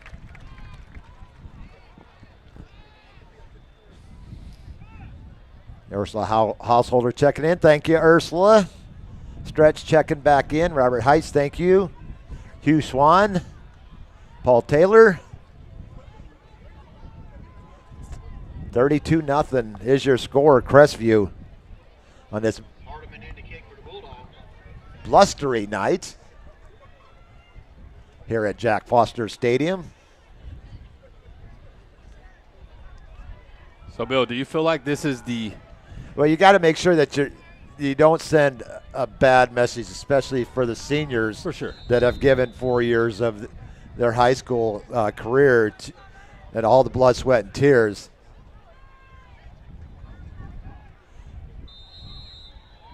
Fair catch on the kickoff. Yeah, I think now, it's me personally, maybe we should have definitely went back to the drawing board, but now you have to, I feel like you got to go back to like a preseason mindset or theory where you come out and evaluate every single athlete and player. Nobody has a secure position. I think every week you got to make it a battle, a competition of who wants to play, include everybody, because right now it seems like no one wants to be on the field for our team. Interesting. 1st and 10 Raiders. This should be the last play of the first half. Crestview with a 6-pot into first, and they've ran off 26 straight points here in the second quarter. A district matchup. Looks like Navarre put a knee on the play. Going to halftime, down 32-0. And we're going to take a lengthy commercial break so you can hear words from our sponsors, and we'll be back after that break. A strong work ethic takes pride in a job well done. This is the kind of person you need. Express Employment Professionals can help because we understand what it takes to hire the right person. It takes real people, real interviews. We find good people, matching the right skills with the right jobs from the production floor to the front office. Express knows jobs. Get to know Express. Go to expresspros.com to find a location near you. Craig Culver of Culver's. Before farm to table, before field to fork, there was just good, wholesome food. Grown by America's farm families, prepared fresh at Culver's, and always served with a smile. We still cook every Butterburger to order using fresh 100% Midwest beef and craft our frozen custard right in the restaurant using family farm fresh dairy. So thank you, farmers. Welcome to Delicious.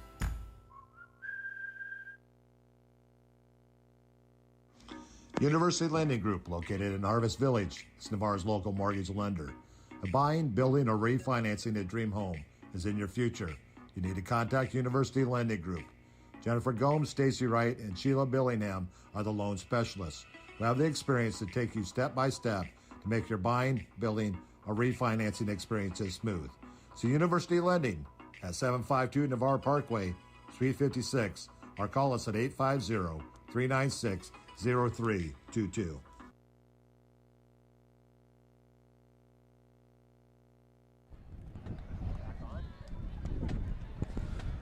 Welcome back to the Irish Bill broadcast. We are here at Crestview High School, the Navarre Raiders versus the Crestview Bulldogs.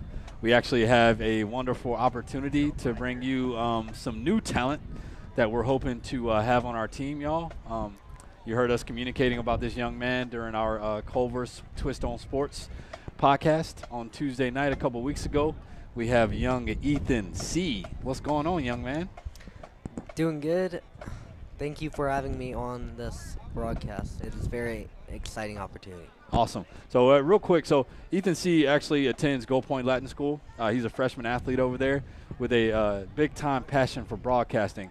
I wanted to give him an opportunity to kind of talk about himself so y'all can get to know him. So, Ethan, real quick, man, just tell us about yourself. So is your family from the area? And how much do you love living in the Navarre location? My family is from this area, and I like the small county of Navarre. It's very nice and peaceful. Yeah, it's really family-oriented, specifically down on 399 where we have our workouts at Gold Point Latin School, and also talk about your dad being a pastor at Live Oak as well. So that community that you feel safe with and peaceful with, kind of just talk about how it goes hand in hand with your family and how we live out here. My dad has a passion for the Bible and the Word of God, specifically to share it at Live Oak Church. He is one of the 4 elders at Live Oak, and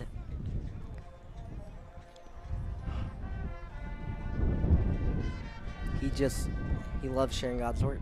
I like it. So how has that been key, like as far as like your life and how you've been raised? Giving the situation that you're currently in, going to school at Gold Point Latin School, being with your family every day, and having a passion for what we do in broadcasting, how has that played a part in your life and helping you become the young man that you are today? It's played a huge part in my life. My dad holds me to that standard every day, and to have the teachers and the friends that I have is to share God's Word with one another and to build up one another with the specific body of believers that we have at Gulf Point. That is awesome.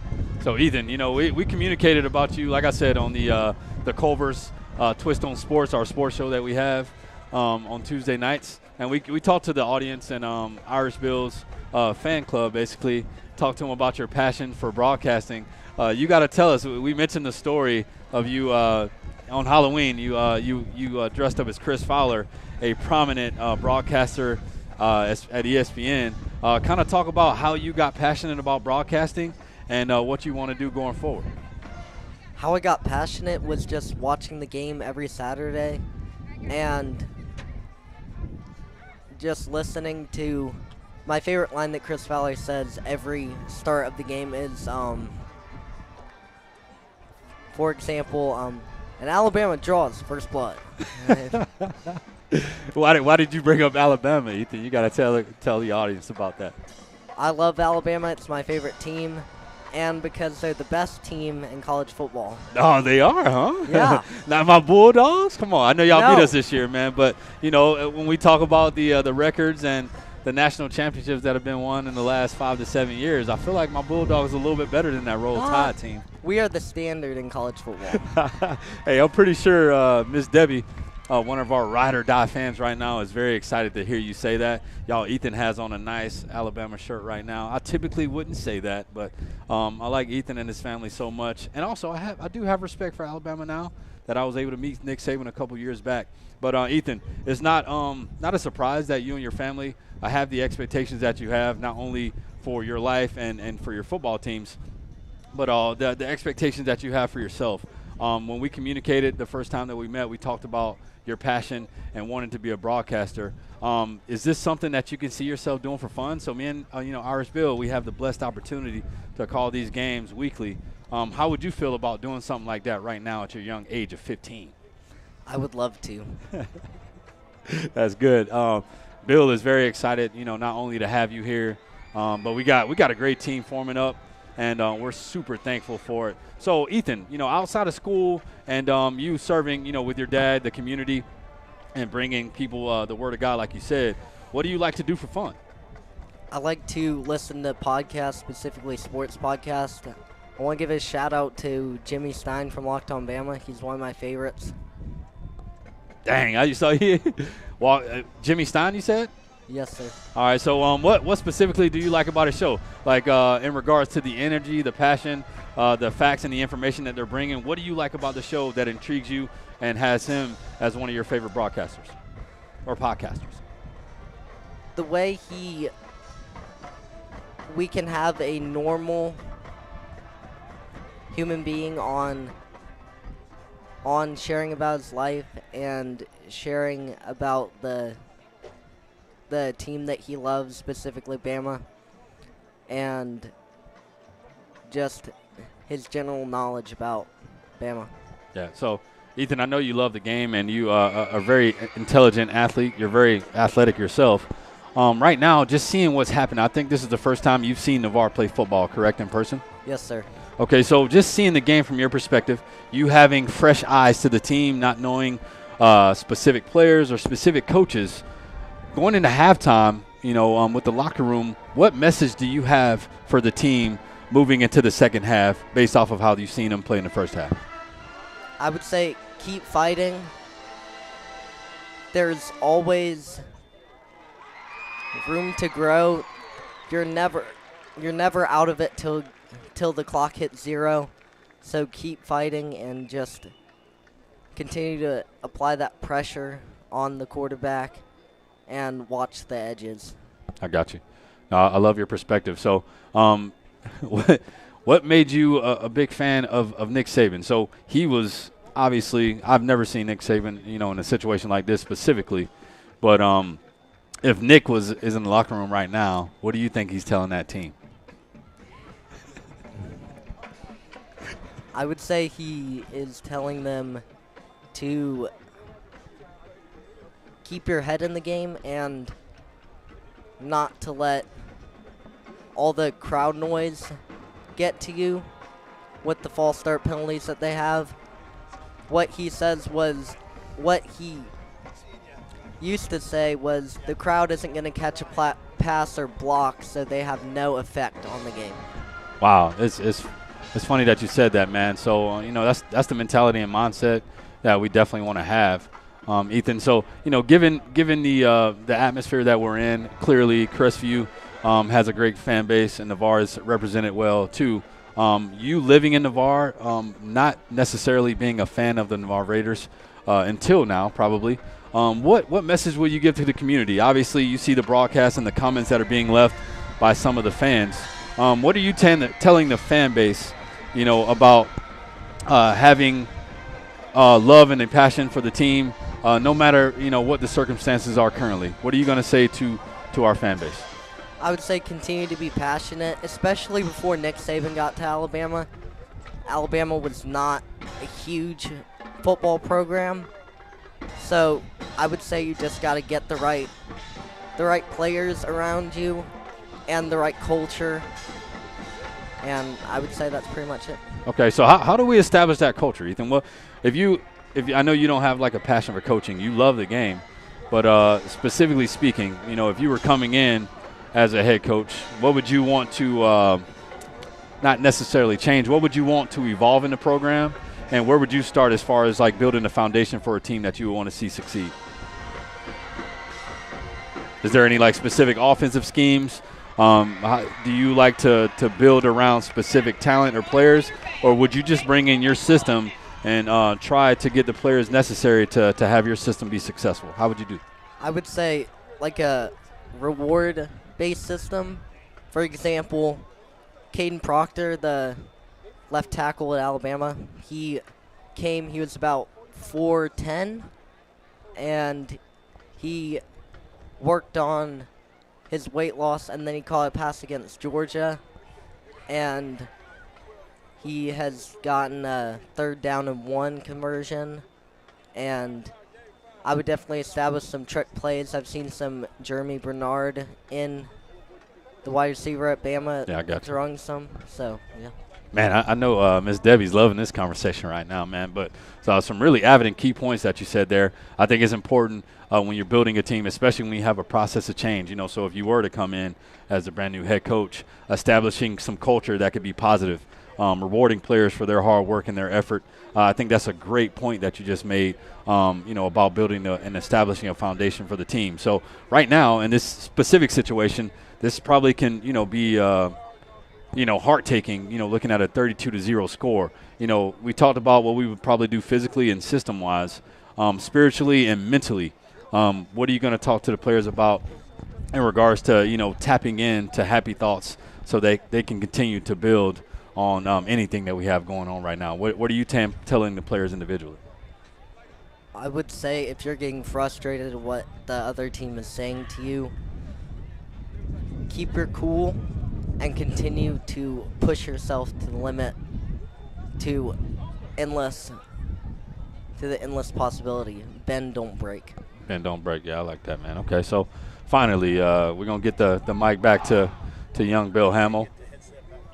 Yes. We appreciate you joining us, Ethan. Great job, young man. The future is bright for you, for sure. That doesn't surprise me one bit as much as you've told me about him so far, Marty. It gave me a chance to get a little bit of break here. I always appreciate a little bit of break during the evening. Yes, sir. And we just saw the Raider marching band here at halftime. Did another great show here on the road. Now we're getting ready to see the Crestview band coming up here momentarily.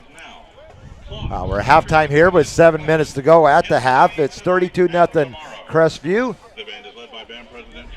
It's been all Crestview here in the first half. And let's go over some of the stats. For Crestview, quarterback Tesson, 9 of 12 for 101 yards, 2 touchdowns. Through the air, 101 yards. And he's also their leading ground carrier with 82 yards, 2 touchdown carries. A couple of touchdown passes. Robinson, McQueen with 1 each. Rogers with 1, Tesson with the other 2. Hey, what grade is Tesson in, Bill? Tesson is he's a junior. Oh, my goodness. Hey, man, he's really fun to watch, man. I mean, like we mentioned before, with his cool, calm, and collected demeanor, along with his athleticism, there's a great balance to his game. He doesn't seem flustered ever. Even when we got some penetration and some pressure on him, he just makes quick, decisive decisions and just stays cool throughout the play. We got a couple of updates. Pace 24, Tate, nothing. South Florida and North Texas tied at 21 at the half. Thanks, Shanky, for those updates. And I appreciate all the individuals checking in tonight. We also got Dwayne Carter watching tonight. Most definitely. Big-time legend I got to talk at Navar about young man for Navar. Has got a couple of offers this week. Zeke Burgess has 2 offers, one from Kentucky and one from Georgia Tech. Zeke Burgess this week. Yeah, and, having that divine connection with Dwayne Carter is special for the community. Hey, Bill, talk about some of the stuff that Dwayne did back on the field back in the day. I know a lot of our fans wasn't able to see that young man play running back, but what's some of your favorite memories of Dwayne Carter? Well, my best memory of Dwayne, other than the 180-plus yards he put up against Lincoln in the easy 180 in the regional finals, that 3 overtime loss to Lincoln. He had a great night that night. But his first game where he got to start up in Walton against Walton as a sophomore, and it was like a night like this. There was like 30-mile-an-hour wind, so when you were going with one way, you couldn't throw with the ball. And Dwayne in his first start had over 180 yards in that game against Walton. The Raiders won that game. But he's tied with Michael, his brother, for 6 touchdown carries in a game, school record. Michael holds the all-time with 7 overall touchdowns in a game. But Dwayne started the start of the 3 Carter boys, young men now. And Dwayne graduated in 12 with my daughter Brooke. Michael in 17, then Josh, I believe, graduated in 19. Yeah. And went on to play at South Alabama and Eastern Kentucky, where he changed from defense to offense. So the Carrier faithful have been around these parts for a while, along with the Leggett's and the Wrights, and it's just we've had so much talent over the years. Yeah. You know me, I could sit and talk stats and records absolutely. all night long. No, I mean, man, you know, we obviously Dwayne is well known in the community, but like that young man could be anywhere else doing anything else, but and he's still out here bringing value. His C3 7-on-7 team, putting out some great players. One of their young men is running back at Notre Dame right now with Aeneas Williams. They put out some good talent over the years. The young man, the quarterback for the Wisconsin Badgers, O'Brien, I believe is his name, is starting. He was a C3 quarterback, and they just put out some good talent with that C3 7-on-7 team. Honestly, man, the thing I have noticed about the entire family, specifically Coach Carter and Dwayne Carter, is they have an eye for talent. Like he could just see it, man. He's definitely had some dogs on his teams, but you know, I've been in rooms with him before. He's a great communicator, and like I said, man, we're blessed to have you, Dwayne, still tied in the community and doing everything you can. There's some halftime scores. Chambers Academy trailing McClay 38-28 in the fourth quarter. Lincoln over Childs 35-21. Franklin County over Weewaw 38-14. Chiefland over Taylor County 20-7. Wakulla over Godby 31-14. Bay and West Florida tied at 7. Arnold and Fort Walton Beach 0-0 at the half. Chipley over Port St. Joe 13-7 at the half. Liberty County over Cottondale 24-8 at the half. At the half, Baker 43, Zion Chapel nothing. And at the half, the offensive power known as Bluntstown 68-0. Are you serious? Over Dixie County at halftime right now. Man. Pace over Tate at the half 27-0. Choctaw over Rickert 24-0 second quarter. Pine Forest over Booker T. Washington 8-3.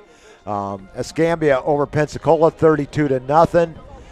South Walton over Freeport 21-3. Final, North Florida Christian 49, FAMU 12, Leon 35, Mariana 6, and Rains over Madison County 27-14. Those last three are finals. So there's all your halftime scores. Let's get back to our commercial so you can hear words from our sponsors. The Hustle isn't named after anyone, not after a designer, definitely not after a mythological god. It's not about stripes or ranking or status. The Hustle is real. The Hustle is about you. So keep in mind when you're repping and rocking Hustle Hard USA streetwear, you can tell all the onlookers that this mark, this brand represents your hustle, your grind. You put in that time, that sweat, that pain. Now it's up to you to show them all what you got. Win or lose, the hustle is real. Go to www.hustlehardusa.com and I can guarantee you, you will not be disappointed. Sometimes all you need to change your life is a sign. Like an actual sign that's like above you. And no, I don't love B-dubs just because I'm a buffalo with wings. Frankly, that's offensive and reductionist. It's like they made beer into a place and gave that place sports and chicken wings.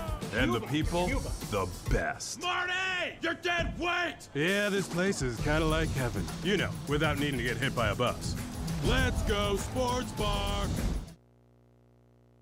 Navar Fitness is where old school meets new. Whether you're into free weights or the latest and greatest weightlifting equipment, they will meet your needs. They have cardio machines as well if you want to get your sweat on. Whatever direction you decide to go, trainers Clay Horton, Brick Grubbs, Andrew Coase, and Stephanie Hunt will be there to assist you along the way. So what are you waiting for? Oh yeah, how do I join? Just go to navarfitness.net and check out our rates or call us at 850-816-5434. You can even stop by our location at 8700B Navarre Parkway in Navarre. You can also visit our sister gym, Midway Fitness, at 5660 Gulf Breeze Parkway, Unit 1. Both facilities are open 24/7. We are the place to go to get you started on the road to a better you.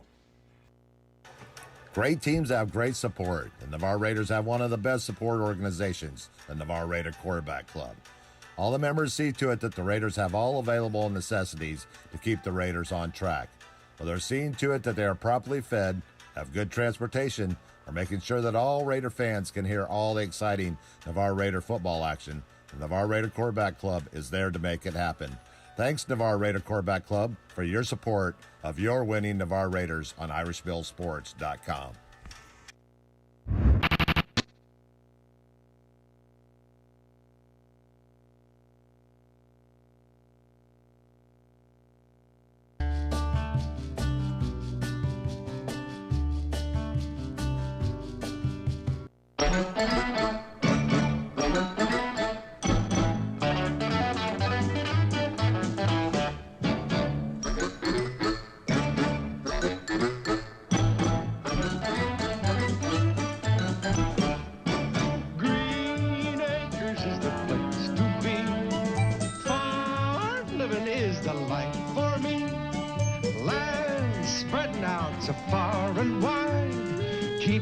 Just give me that countryside.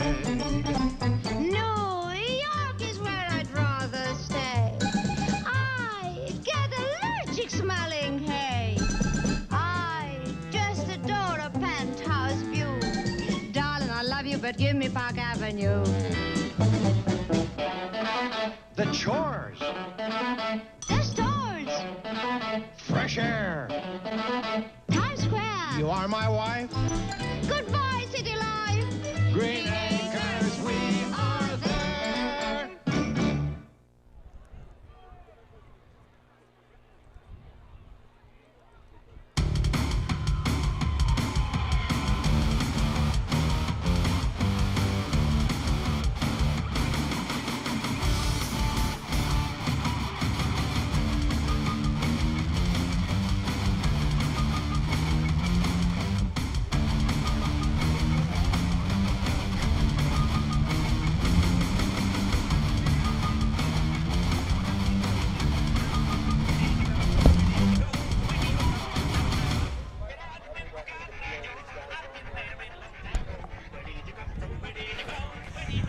Welcome back to Jack Foster Stadium as both bands have concluded their intermission performance. The Raider band getting ready to come back in the stands over here on the visitor side on this cool, blustery fall night in Crestview, Florida, here in the panhandle of Florida. It's been all Bulldogs so far. I know you like that on Saturday, but not so much on Friday nights. No, we want to keep our guys in the game. We definitely want to come out positive, have the energy right. It's going to start with us. So our whole community base, let's give the energy to the guys. Let's help raise them up. If anything, especially, I don't know if anybody's listening in the stands with us, but make sure we continue to cheer up for our guys. Make sure we support our coaching staff. This is hard enough. We're all competitors, but when we're just as driven as they are, we're going to keep it up. So let's keep our team elevated, y'all. And I love the chat going back and forth because why I started this on YouTube so that you could chat. But let's stay constructive, stay professional, keep it clean, and it's there for fun. Absolutely, Bill. Look, at the end of the day, this is definitely a game. We know how serious we all take it.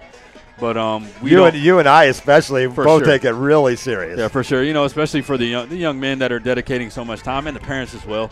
So we all have the right to give our opinions, especially in this great country that we're living in. But at the same time, we want to make sure we put some good quality content out there for the young athletes. Indeed. Yep. What was the old saying in the military when we were growing up and becoming NCOs? As if you think you have a problem with something, bring a solution. And so you got to have solutions. Just don't. Yeah, we don't want. You got to. Constructive criticism. Yes, sir. You definitely want to magnify the opportunities that we have for growth. At the same time, we don't want to kill dreams and build on any nightmares. But obviously, we have to give constructive feedback so that way we can get better, right? We're going to continue. And Navar got the opening kickoff, so that means Crestview will be getting the ball here to start the second half. A 32-0 lead. The winds have died down just a tad. These are the falls that I was used to growing up in Indiana. I miss these. Man, I'm telling you right now. So like as a football player, these are the best times because you have all your pads on. You know, obviously you're breaking out a sweat, but at the same time, it's like you're being cooled off out here. It's good. Most definitely. It is good.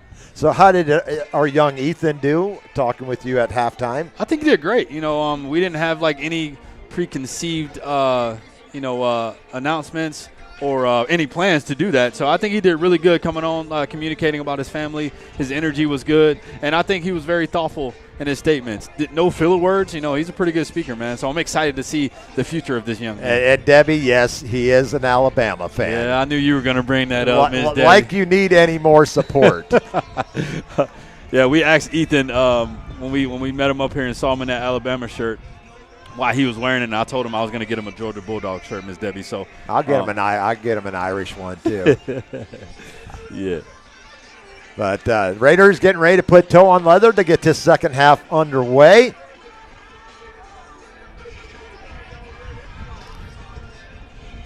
So we're going to have young Jack Baer kicking against the wind. He has a really big leg. And like we mentioned before, we feel like our special team has been the most consistent phase that our unit has had this year. So hopefully we can get a good special team play to start the second half right here. Raiders will be coming out of the east. I guess I should bring up a compass on my phone because you can bring up anything on Google these days. No, you can't. A lot of things you don't want to bring up, but a compass would be nice about right now. we could probably have a conversation with AI right now. They can give us an update on whatever's happening. Line drive kick is going to be picked up by Crestview at the 35. McQueen still on his feet. He's going to return it out to the 39, and that's where they'll start their second half. Special teams tackle there by Tyler Pitch. Crestview is very twitchy. And Ryder Longo and Tyler Pitch in there on the special teams tackle. Our guy, Tyler Pitch. We had Tyler on not this week, but last week with the special teams. Him and Jack Baer and Jack Meyer and Jacob Bishop on the Wednesday night coaches show, Buffalo Wild Wings. Hopefully we can get Tyler in contact with Brady soon. Most definitely. We shall see. And they're going to bring out their backup quarterback here, Chasen Lawrence. You saw him some in the Wildcat formations in the first half. 1st and 10 Bulldogs from the 40. Oh, that should have been a false start. Yes, it should have. They're on the up back, the H back there. Robinson's going to, on the carry, still on his feet, gets pushed out of bounds at about the midfield stripe. Jacob Bishop pushes him out of bounds, but it looks like it's going to be enough for a first down as they spot the ball at the Raider 48, a gain of 12 for Robinson and a first down to Crestview. Crestview's doing a really good job of mixing things up. They're running outside effectively and inside, so it makes it way more difficult for the ends to not only stay disciplined on the outside, but to know when to crash and when to stay upright so they can chase down the ball going outside. Single receiver split to both sides. Lawrence in at quarterback for the Bulldogs. 1st and 10 at the Raider 48. It's going to be a fake toss pitch to the left, still on his feet. Lawrence still on his feet inside the 30, all the way down to the 25. Man, speaking of Michael Vick, that was one of like the best plays that he used to run when he was with the Atlanta Falcons, that fake pitch. A 24-yard gain for Lawrence and a Bulldog first down. Fake pitch to the strong side. He ran the counter to the weak side. It was executed very well. Crestview back in the pistol. Hand off to the deep back. Number 7, Robinson on the carry. Manuel Robinson gets it ball down to about the 17. Give him, looks like about 6 yards for Robinson. Bring up 2nd and 4. Man, it looks like Crestview has about 2 or 3 300-pound linemen on the field, man. They are moving. They are moving that defensive line for sure. It's going to be handoff to Robinson. He breaks to the outside. Good pursuit by the Raiders. There's going to be a loss on the carry all the way back to the 21-yard line. It's going to be a loss of 4 on the tackle for loss by Navarre. Good pursuit there by the Raider defense. Great tackle for loss. That's definitely a play that we can build on. 3rd and 7, ball at the 21 of Navarre. We're under 10 minutes to go here in the second half. 32-0 Crestview on top.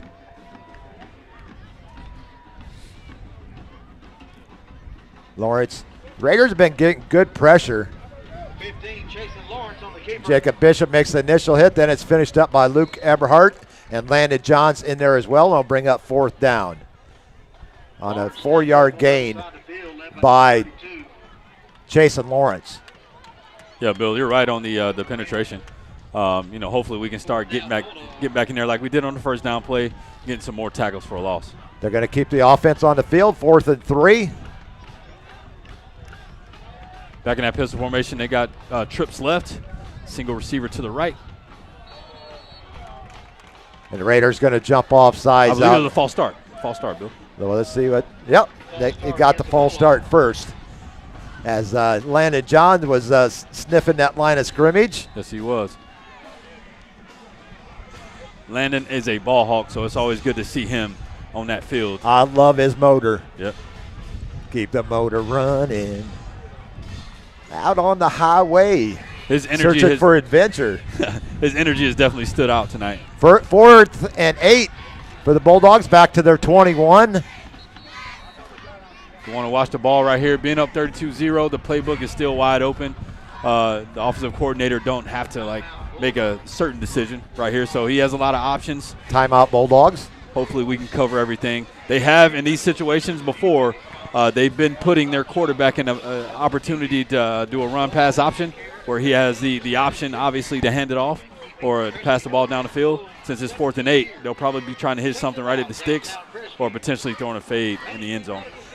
I know my singing is a little less than suspect. And if you tell me don't quit my day job, well, this is my day job. So who said that? Is that Bob? That's not Bob. No, I'm saying that about myself. Oh, yeah, but I still like doing it. No, that's good, man. The energy behind it is what truly matters. The man upstairs did not bless me with talented vocals for singing. Hey, when you're in church, he don't care. As long as you're singing, that's what matters. 4th and 8 for the Bulldogs. Make a joyful noise, Bill. Jason Lawrence in at quarterback. They're going to send trips to the far side, single to the near side. Lawrence back to pass. He throws one up. And it's going to be, he's going to throw a late flag, and that ball was really not even catchable, Marty. Yeah, and that's Zeke Burgess. He doesn't hand fight a lot. He doesn't tug a lot. Zeke is normally just right there in the hip pocket. I thought it was good coverage. I didn't see a pass interference on that play. Flag on the field. Hopefully they'll have a discussion and pick it up, man. That was good coverage by Zeke. Pass interference against the Raiders. They are gonna mark it off, and that'll be enough for a Bulldog first down. It'll be half the distance of the goal from the 21, so it should spot it down around the 10-yard line. Should be 1st and goal from the 10. First down, Bulldogs. They're in 12 personnel. They got an extra lineman on the field playing fullback. Oh, man. That play got off to a bad start. Procedure call will be 1st and goal now from the 15. All-star Bulldogs.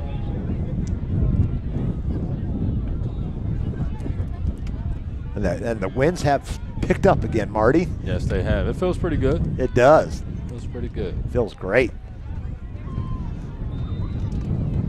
1st and goal from the 15 for Crestview. After they mark off 5.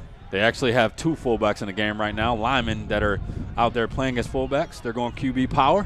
And there's Brady Thiessen with the tackle there, almost behind the line of scrimmage, but he's going to fall forward for a couple of yards. Great pursuit there by Braden Thiessen. Yes, sir. 2-yard gain for Lawrence. It's going to be 2nd and goal from the 13. Brady hasn't played a bad game tonight. I know we don't want to allow that many yards on the carry, but he's been there on a lot of plays. Crestview going back to the spread. They got 3 trips right. A late pitch and the ball on the ground.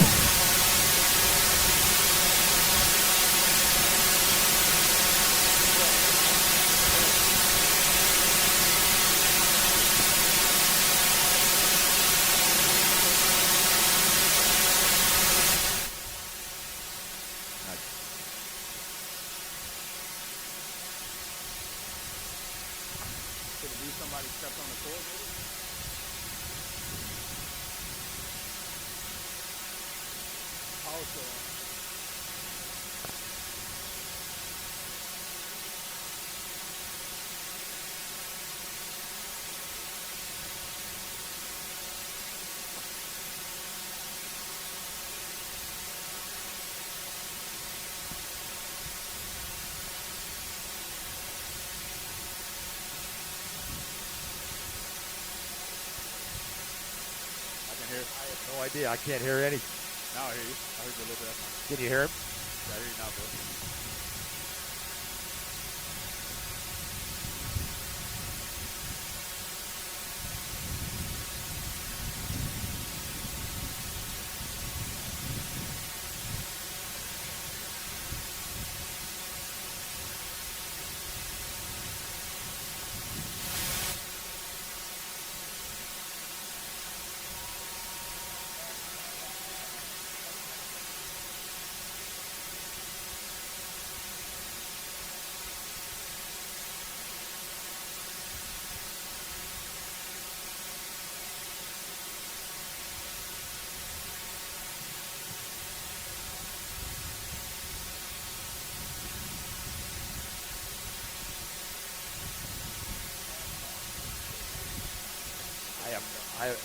I've never had this happen before.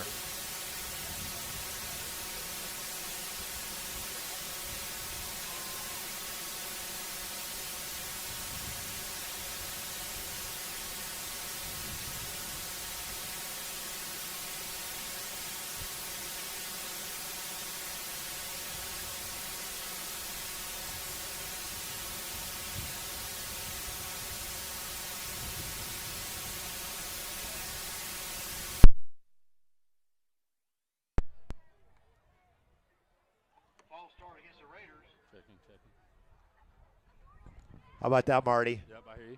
Can you hear me? I hear you, but I can't hear myself. Oh, there we go. There we go. All right, Bill. Good job. I think we're rechecked up here. The Raiders did. I don't know what happened there. They made a stop. They made a stop on 4th down. So Raiders take over deep in their own end. We are in the I formation. Roman Marshall still leading the offense. On the Sorry field. about that. I'm not sure what really happened there, but we kind of lost our volume. We had a squelching noise there. Good job on not panicking, Bill, and getting everything fixed up for us. Something new all the time, Marty. Oh, yeah. Those tests, right? 2nd and 10 from the 1. I think we got Hoyt Gurney in there at running back right now. Yes, sir. I believe he's going to get out to the 5.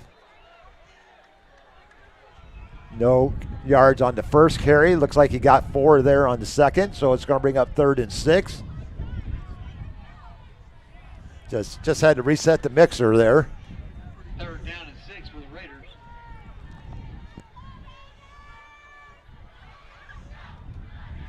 Zevin Jones coming out.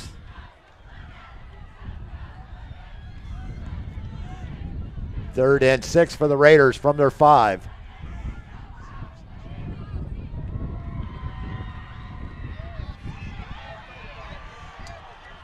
The Raiders going to get sacked in the end zone.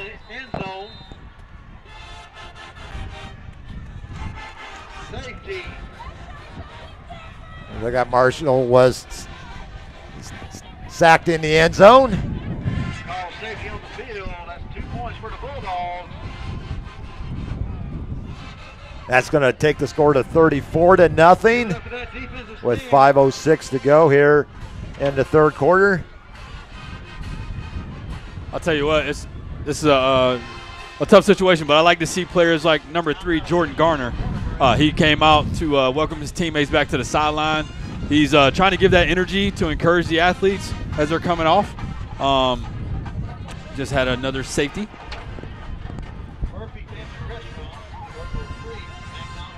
So Navarre will be doing a free kick. 34-0 right now. Crestview's up with 5:06 remaining in the 3rd quarter. Enjoy dining at McDonald's. 3 locations in Crestview for each game. Murphy Family Restaurant, McDonald's. It'll be a free kick for the Raiders. You have the option to kick or punt from the 20. Most teams will send the punter out because you get some great hang time.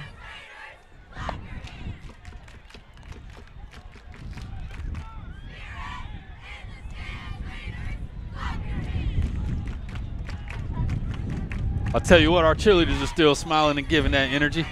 That they are. It's a punt. Kick is fielded by number 1, Rogers. It gets to the outside here. Patrick Rogers still on his feet. Jason Lute on the special teams tackle. Crestview is going to take over first down at the Raider 36. Rogers finally drug down to about the 35-yard line. Still a little chippy out there, no matter what the score is is right a little now. chippy, isn't it, Marty? Jordan Gardner, man, number 3, senior on special teams. He's doing everything he can right now to spark some energy from his teammates. Like to see him with that aggressiveness, especially in this current situation. 4:50 to go. 4:52 to go here in the third. 34-0. Crestview on top. Marty Wilson, Irish Bill here tonight. Seminole Bob on assignment this weekend. Bob, we miss you dearly, sir. Raider Riley doing homework. First and 10 at Crestview at the Raider 36. Chasen Lawrence in at quarterback here in the second half for Crestview. The handoff goes to Cobb. He falls forward for about 2 yards to bring up 2nd and 8. Crestview has been heavy with their offensive sets the entire third quarter so far. Doesn't seem like they're going to pass it a lot, given the situation that we're in. Give him 3 yards on the carry. 2nd and 7. They're in the shotgun right now. Sorry about Trips that. to the far side, singles to the near side. Lawrence back to pass. He scrambles out. He's going to get sacked. And that looks like Braden Thiessen with the sack at the 37-yard line. A 5-yard loss on the sack by Thiessen, if he gets credit for that one. It's either him or Bryce Wheeler, but it looks like it was Thiessen. Marty? Yeah, his energy's been up tonight. He's doing a good job leading by example. And as always, young Bryce Wheeler has been very consistent in the trenches for the Navar Raiders. 5-yard loss. Raiders' first sack of the night. First time they've been able to corral one of the Crestview quarterbacks. Yeah. They've been very elusive tonight. They have. 3rd and 11 for the Bulldogs from their 37. And set up a screen play at the wide receiver on the far side. He's going to get back to the line of scrimmage. Our defense has come out with a different level of energy. That pass was to Jaden French, no gain. We are definitely tackling better and breaking down, chopping those feet to make sure that these athletes aren't able to get around us. It's going to bring up 4th and 11. They're going to keep the offense on the field. With 2:59 to go here in the third quarter. 34-0 Crestview on top. Lawrence back to pass. They're looking for a little screen play. He just throws it up. And it's intercepted. It's intercepted by Luke Eberhardt. That looks like 32, does it not? Eberhardt comes up with the interception. That's 32, right, Marty? I think it is. He's coming right here, and he's going for the cinder block. That is Luke. Yes, sir. Great play by the young man. It was hard to see the number. Curtis Sanders wears 22, and they have similar builds. But great young play. 11th interception of the season for Navar, the first for Eberhardt. Looked like about a 10-yard return on the interception. 1st and 10 Raiders at their 23. Marshall back to pass. He's going to roll out to his right. He's got a receiver. A nice catch there.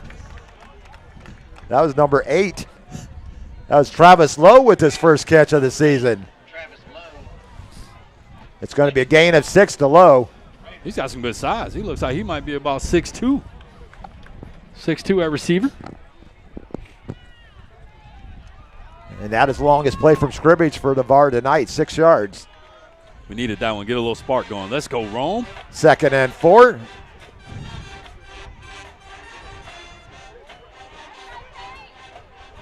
And there goes Lowe again with the first down catch. Okay. The Raiders' first down of the game. Outstanding. Great adjustment by the coaching staff to get Travis Lowe in the game to mix it up, get us a little spark. 2 straight catches. I like it. And how low can you go? Raiders' first down of the ball game. 2 good play calls, 2 good catches. The Roman works best when you roll him out. But you got, that should have been a penalty. Looks like a body slam to me. Deep in the backfield by number 1, Patrick Rogers. In college, they're calling that a 15-yarder. Yeah. Not sure what the referee saw, but there was a little extra on that tackle right there. A little bit.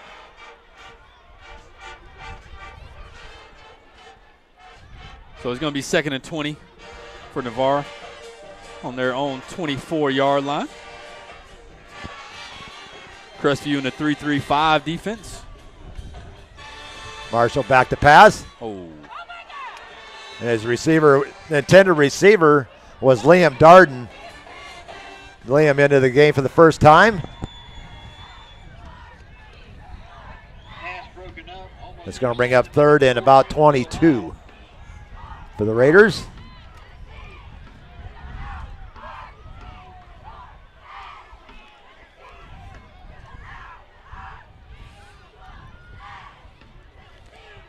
Also out there for the first time today, Brody Houston, number 34.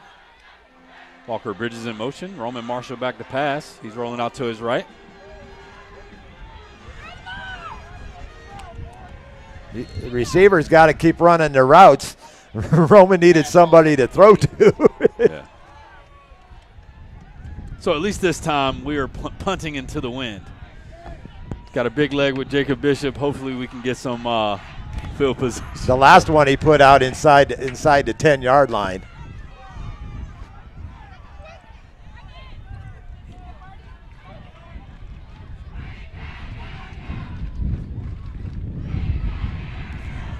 So it's going to bring out 4th and long for the Raiders with 36 seconds to go here into 3rd. Jacob Bishop back deep to punt for the Raiders. Curtis Sanders in motion. Good snap. Good kick. Another good punt by Jacob Bishop. Oh, don't stop it. Let it Ooh. But it's going to go inside the 20 with the bounce. So another long punt. That one from the Jacob, man.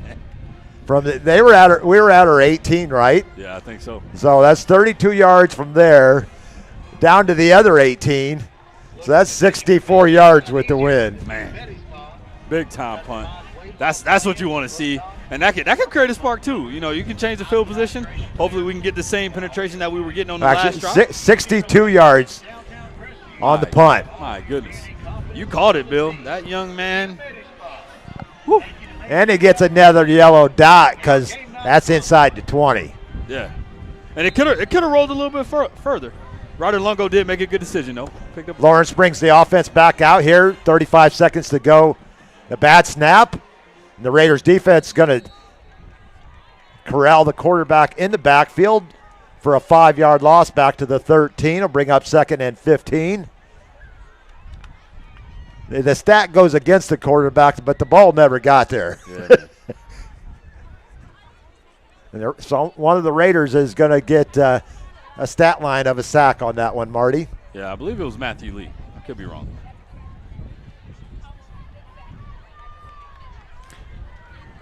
Only thing I could think of is maybe that will be the last play of the 3rd quarter. We're going to head to the 4th. 34-0 Crestview. Take a quick commercial break, and we'll be right back. A strong work ethic takes pride in a job well done. This is the kind of person you need. Express Employment Professionals can help because we understand what it takes to hire the right person. It takes real people, real interviews. We find good people, matching the right skills with the right jobs from the production floor to the front office. Express knows jobs. Get to know Express. Go to expresspros.com to find a location near you.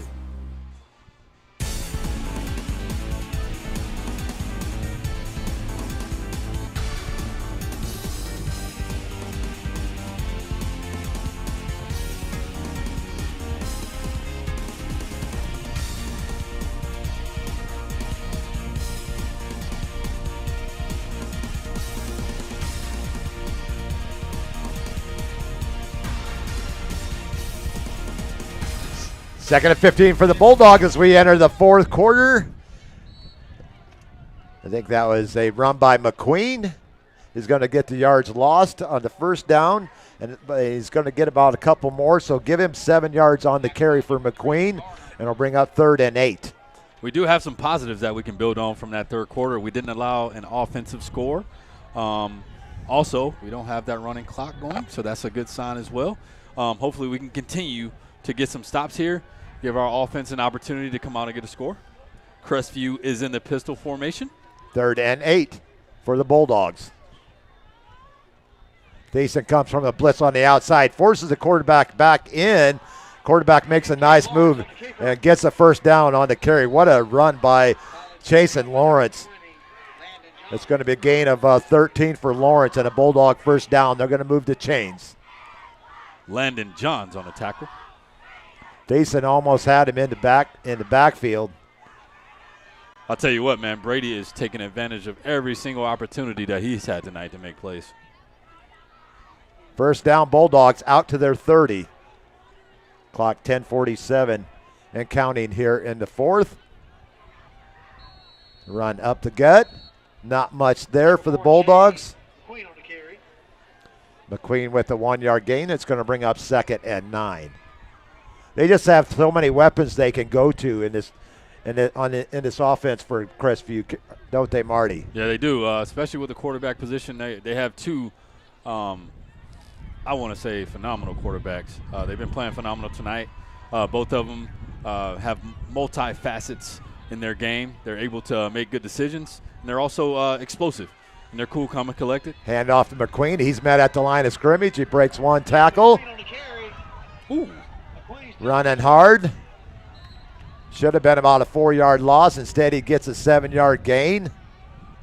McQueen is running hard. Every skilled player that Crestview has had coating the ball tonight, I don't believe they've been stopped one time after the first person got to the ball. And it's going to be 3rd and 2 for the Bulldogs at their own 38. 9:37 to go here in the fourth. 34-0 Crestview. Here on IrishBillSports.com, Irish Bills Sports Live, 944 on YouTube. Even with that play, Navar has definitely looked a lot better tackling in the second half. And the Razors defense, I think, stood him up at the line of scrimmage, maybe a 1-yard gain. He's going to keep him short, and it's going to bring up 4th and 1. That is the kind of fight that we want to see, no matter what the situation is. Ethan talked about it at halftime. You know, you just want to stay inspired. Never say die, don't quit. Continue to play as hard as you can every single play. Cobb back in the backfield with Lawrence. 4th and 1 for the Bulldogs. Looks like they're going to try to have us jump off sides right here. Got to be disciplined, watch the ball, and make sure we don't jump before the ball is snapped. They hand off to Cobb. He's got a nice gain across the 45 out to about the 48-yard line. A gain of 8 for Cobb and a Bulldog first down.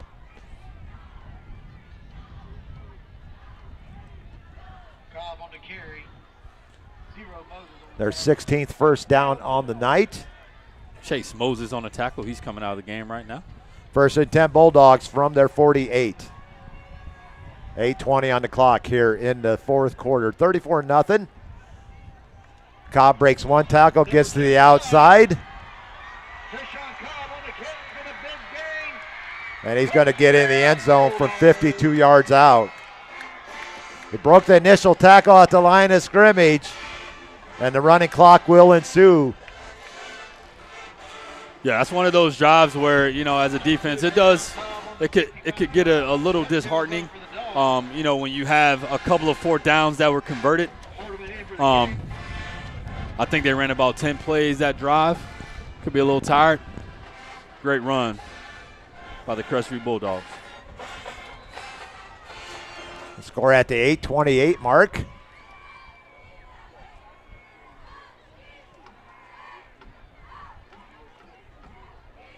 "52-yard run by Cobb.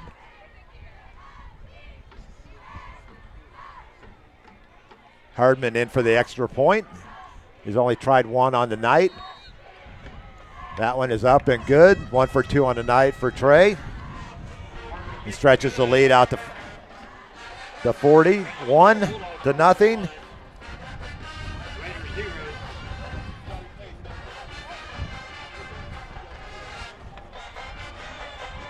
We got 6 minutes and 55 seconds left in the 4th quarter.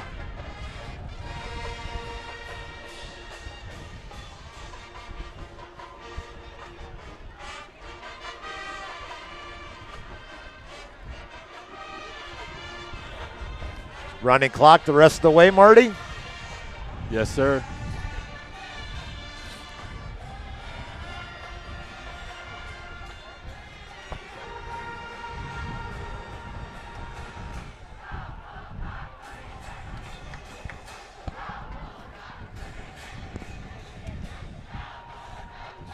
Well, we will have a first next week in the Publix Beach Bowl Cup. It's not a good first, but it'll be the first time that the two teams will meet in the Public Beach Bowl Cup without a win. So each team will be looking for their first win next Friday night at home in the Raiders' last home game, senior night for the Raiders. Yeah, hopefully we can continue the trend that we've had the last couple of years and get a win in that Beach Bowl Cup. 15-2 overall in the 17-game series since they started the Public Beach Bowl Cup. Navarre in the lead in that one. Hardman getting ready to put toe on leather for the Bulldogs. 41-0 Crestview. That ball is going to land 3 yards deep in the end zone. Back-to-back touchbacks for Trey. Trey is taking full advantage of that I'm sure win. Brady will ask for a scouting report tonight when I get home of how his young kicker is doing. We don't have much information on young Jack Beyer tonight. But big legs tonight for these kickers.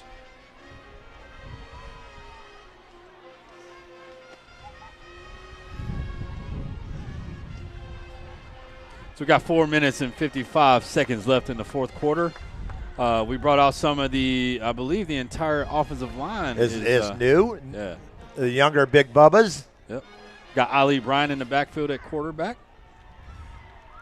Looks like Hort Gurney at running back next to him. I like that, Hoyt Gurney. That young man runs hard. Ali with the throw. As he tried to find another new receiver in there, Easton Gross.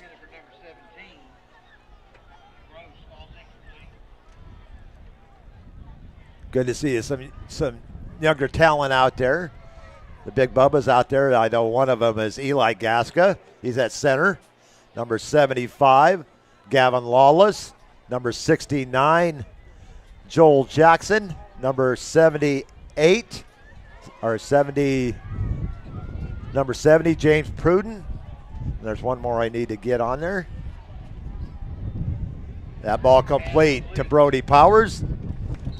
And that's a Raider first down, a gain of 14 to Powers. Longest play of the game for Navarre, their second first down.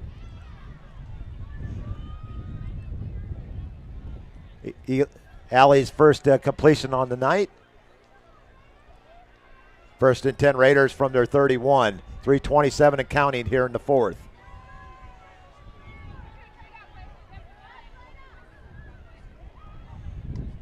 Brody Houston goes in motion.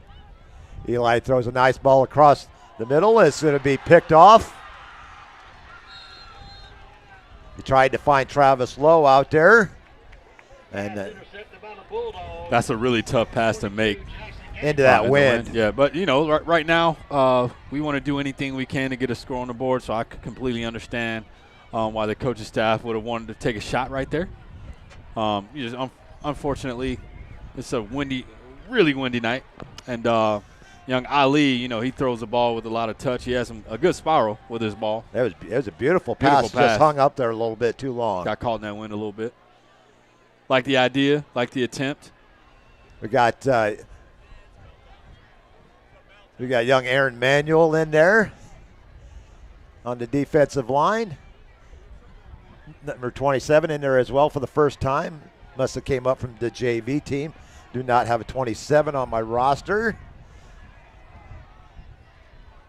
It's going to be a keeper by Lawrence. He's met at the line of scrimmage and pushed back a couple of yards, but it's going to be a 1-yard loss.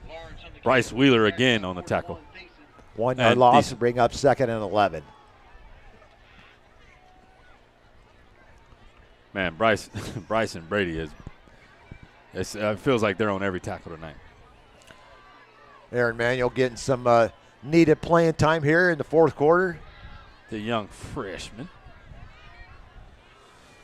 Noah Warner in there as well. Noah playing that star position on the 2nd level. 2nd and 11 for the Bulldogs from their 46 down to Crestview. 130. Crestview in the pistol formation again. They got 3 eligible receivers to the right. They are running the play clock right now. Play clock down to 5. Handoff right up the gut and into Raider territory. Down to the 49. Matthew Lee and Aaron Manuel on the tackle. Trying to see a number there of who ran the ball. That was number 6. His first carry of the night. And that would be Jaden Goldsmith. He's going to gain 5. We are under 1 minute remaining in the 4th quarter. This might be the last play of the game here, Marty. Yeah, Crestview is they're taking their time. 20 on the play clock, so they can run it down to about 25 seconds before they have to snap the ball.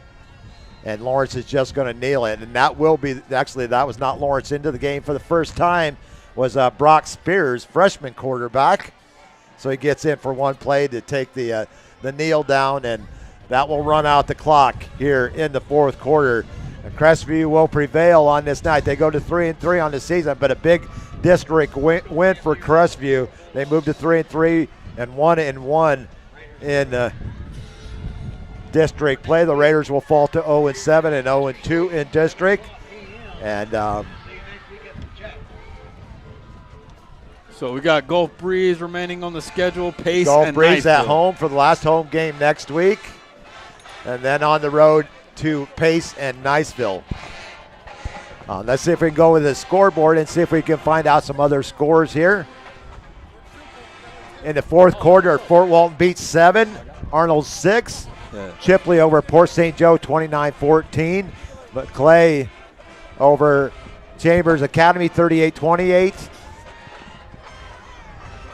Lincoln over Childs 42-21 in the 4th quarter.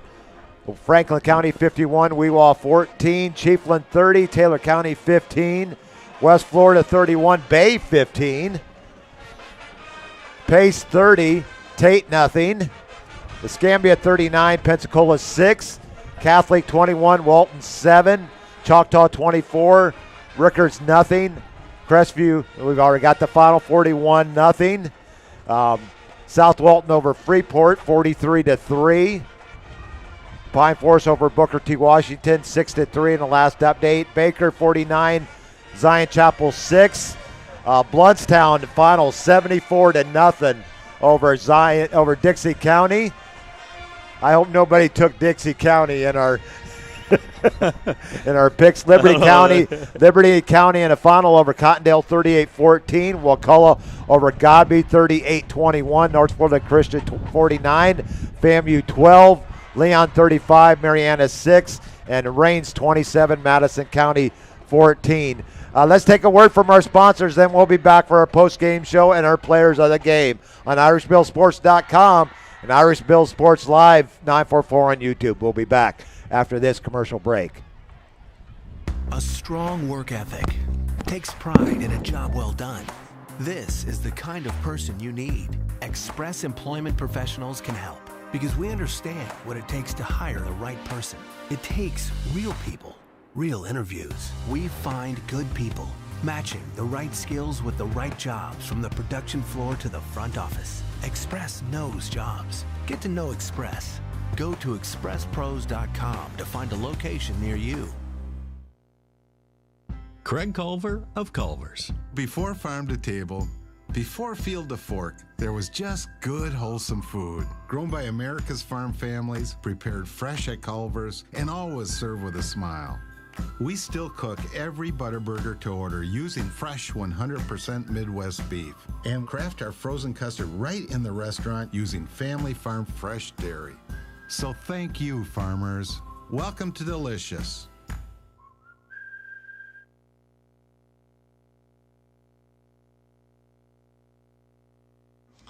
University Lending Group, located in Harvest Village, is Navarre's local mortgage lender. A buying, building, or refinancing a dream home is in your future. You need to contact University Lending Group. Jennifer Gomes, Stacy Wright, and Sheila Billingham are the loan specialists who have the experience to take you step by step to make your buying, building, or refinancing experiences smooth. So University Lending at 752 Navarre Parkway, Suite 56, or call us at 850-396-0322. The hustle isn't named after anyone, not after a designer, definitely not after a mythological god. It's not about stripes or ranking or status. The hustle is real. The hustle is about you.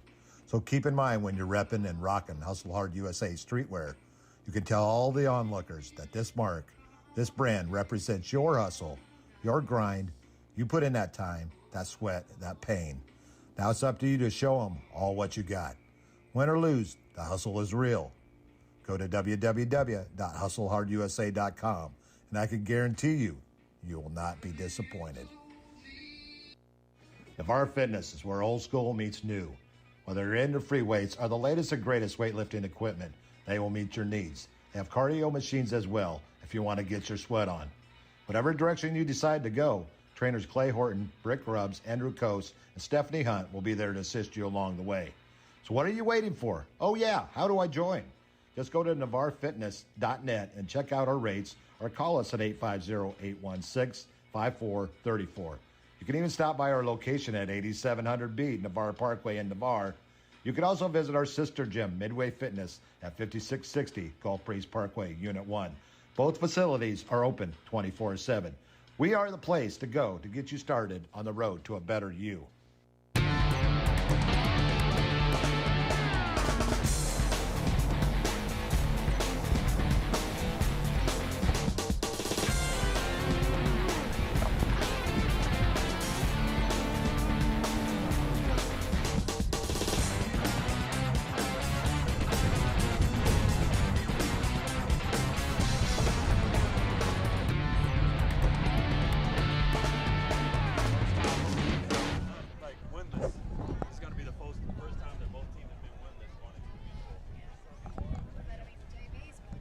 Welcome back to Jack Foster Stadium, where we saw the Crestview Bulldogs record their first shutout in the series against Navarre, the first 20 meetings. The Raiders is the only ones that was identified by our guest tonight. Stephen C., Pastor Stephen C. Yeah, and we was not hoping for one of these. But in life, a little rain must fall. Yeah. There's been a lot of domination from the Navarre Raiders the last 2 decades. Like Brian Lester said on the post he communicated on Navarre Press, you're going to have ups and downs. You never want to have these downs. You never want to really go through these tests. But sometimes in a divine manner, you'll get it put in situations that will help you grow, help you get uncomfortable. And right now we got to utilize the information that we've gathered this season to come up with a game plan to improve quickly, get the right players on the field, and whatever system is necessary to get us back on that winning track. Yeah, well, let's go through this really quickly. Time for our players of the game. I think it's unanimous on our Ian Lockwood Player of the Game, quarterback for Crestview, Zai Tessin. Thanks for coming tonight, guys. Good to meet you. He had an incredible game, Bill. You're right. Ian Lockwood Player of the Game. Our offensive player could go to numerous guys on Crestview. How about we give it to their starting running back, Robert Manuel? I think that's a good call. He had a great game as well. That young man was very patient, specifically running on the inside in between the tackles, and he did a good job too of breaking tackles and getting yards after contact. Our defensive player of the game, I think we're going to pick someone from Navar tonight. The defensive line played really well in the second half. I like Brady Thiessen. I was going to say the same thing. He stood out to me tonight, Bill. I feel like he was the Energizer Bunny along with Bryce Wheeler, but Brady really stood out tonight. And our special teams, that was our Will Sutter defensive player of the game. Braden Thiessen, and our special teams has to go to Jacob Bishop. Jacob Bishop. He put 2 inside of the 20, right? He did, and one of them 62 yards. I mean, man, Bill. And, the long snaps were actually really good. It was – I didn't know. With the wind. Especially with the wind. So Tyler on the long snap on the 62-yarder, that was into a 25-mile-an-hour wind. Yep. So Tyler Pitch was able to get some good snaps back, and he made a couple tackles on special teams as well. But Jacob Bishop is undeniable for special teams player of the game. Most definitely. And that's the streak continues. The 0-7 to start the season. That's never happened in Navarre history. 9 straight games. That's never happened. But we have to take some positives away from it. We got some playing time from some of our future Raiders that are in the fourth quarter. Yep. And Lowe coming in to get his first 2 catches on the season. He looked smooth out there. It got the Raiders' very first down of the game. Yep. And he looked smooth out there. I think we definitely got to get him some action next week. Most definitely. I saw young Nash Jackson come out, the freshman receiver. Remember that name. Yeah. Nash Jackson. He reminds me a little bit of Tyler England. That type of ball player. You're going to see a very talented young wide receiver in that man, and he will be starting next year. Yeah, Tyler was legendary at Navarre and also at Huntington. Like he had 8 years of solid football as a receiver. But so we're gonna get through this post game rather quickly. Swiftly. That's probably a better word. Yeah. But great performance by Crestview tonight. They came out from right out of the gun. They put it to the Raiders, and the Raiders, it's like a prize fight. Crestview came out to jab, undercut, and the Raiders had no answers and no retaliation. Yeah, even early on, Crestview had a few mistakes. I think they had like 5 penalties within the first few minutes. We just weren't able to take advantage of the situations that they put themselves in. And they righted the ship. They had a solid game plan overall. The scripted plays they had in the first quarter were very solid. And the adjustments they made at halftime. And they took the wind out of the ball as well. Thankful that they just ran the ball inside the entire second half, to get through and to keep it a respectful competition between the two teams. Most definitely, and this is the first time the Raiders, I'm trying to remember last time, they were shut out twice to start the season last year. Yeah. But not a whole lot of shutouts in the Raiders, in the Saters side of the scoreboard in the history of the program. But we missed Seminole Bob tonight and Raider Riley. Hopefully we'll get him back in next Friday night at home, the last home game of the season for Navarre. It's the Gulf Breeze game coming up. And it's Public Beach Bowl Cup number 18. The Raiders lead 15-2 overall in the series. And I feel like we did a decent job tonight holding it down for Raider Riley. Oh, we did. And it was good. Young Seminole Bob. Young Ethan into the halftime show there. And we'll probably bring him on again in the future. Look at you, Bill, just attracting talent from everywhere, man. What's going on? Wait, what are you doing? You know what? What's the old saying? Sugar attracts. There's some saying out there. I can't remember what it was. Hey, we'll figure it out. We'll share that next week. Sugar attracts bees. Oh yeah. So, and with bees comes pollen and making of honey. So, It's a good thing. Yes, sir. It is. It's definitely good to be a part of it, Bill. I'm so proud of you. utilizing your platform the way that you do, and obviously giving us an opportunity to join your team, because you don't have to do anything that you do, man, for the community, and you do a lot, and we thank you for it. I appreciate that, Marty, and that real. sounds like a good time to call it a night here from Jack Foster Stadium, where we saw the Crestview Bulldogs, the home team, manhandle the Raiders tonight, 41-0. Crestview moves to 3-3 on the season, 1-1 in district play. Navarre falls to 0-7 and 0-2 overall. We hope that you enjoyed the broadcast as much as you could. We had fun, and we hope that you have a great weekend. It's Columbus Day weekend. See, now that I'm not working, I don't know when the holidays are. Every day's Saturday for me, Marty. Hey, don't say it too loud, Bill. Everybody as blessed, as fortunate as you are, you know, but you earned that right. Most definitely. So, everyone, hope you have a great night. If you drove out to the game, drive home safely. And we hope that you have a great weekend, and Godspeed. Navarre community, let's stay together. Let's right the ship, and let's remain positive as we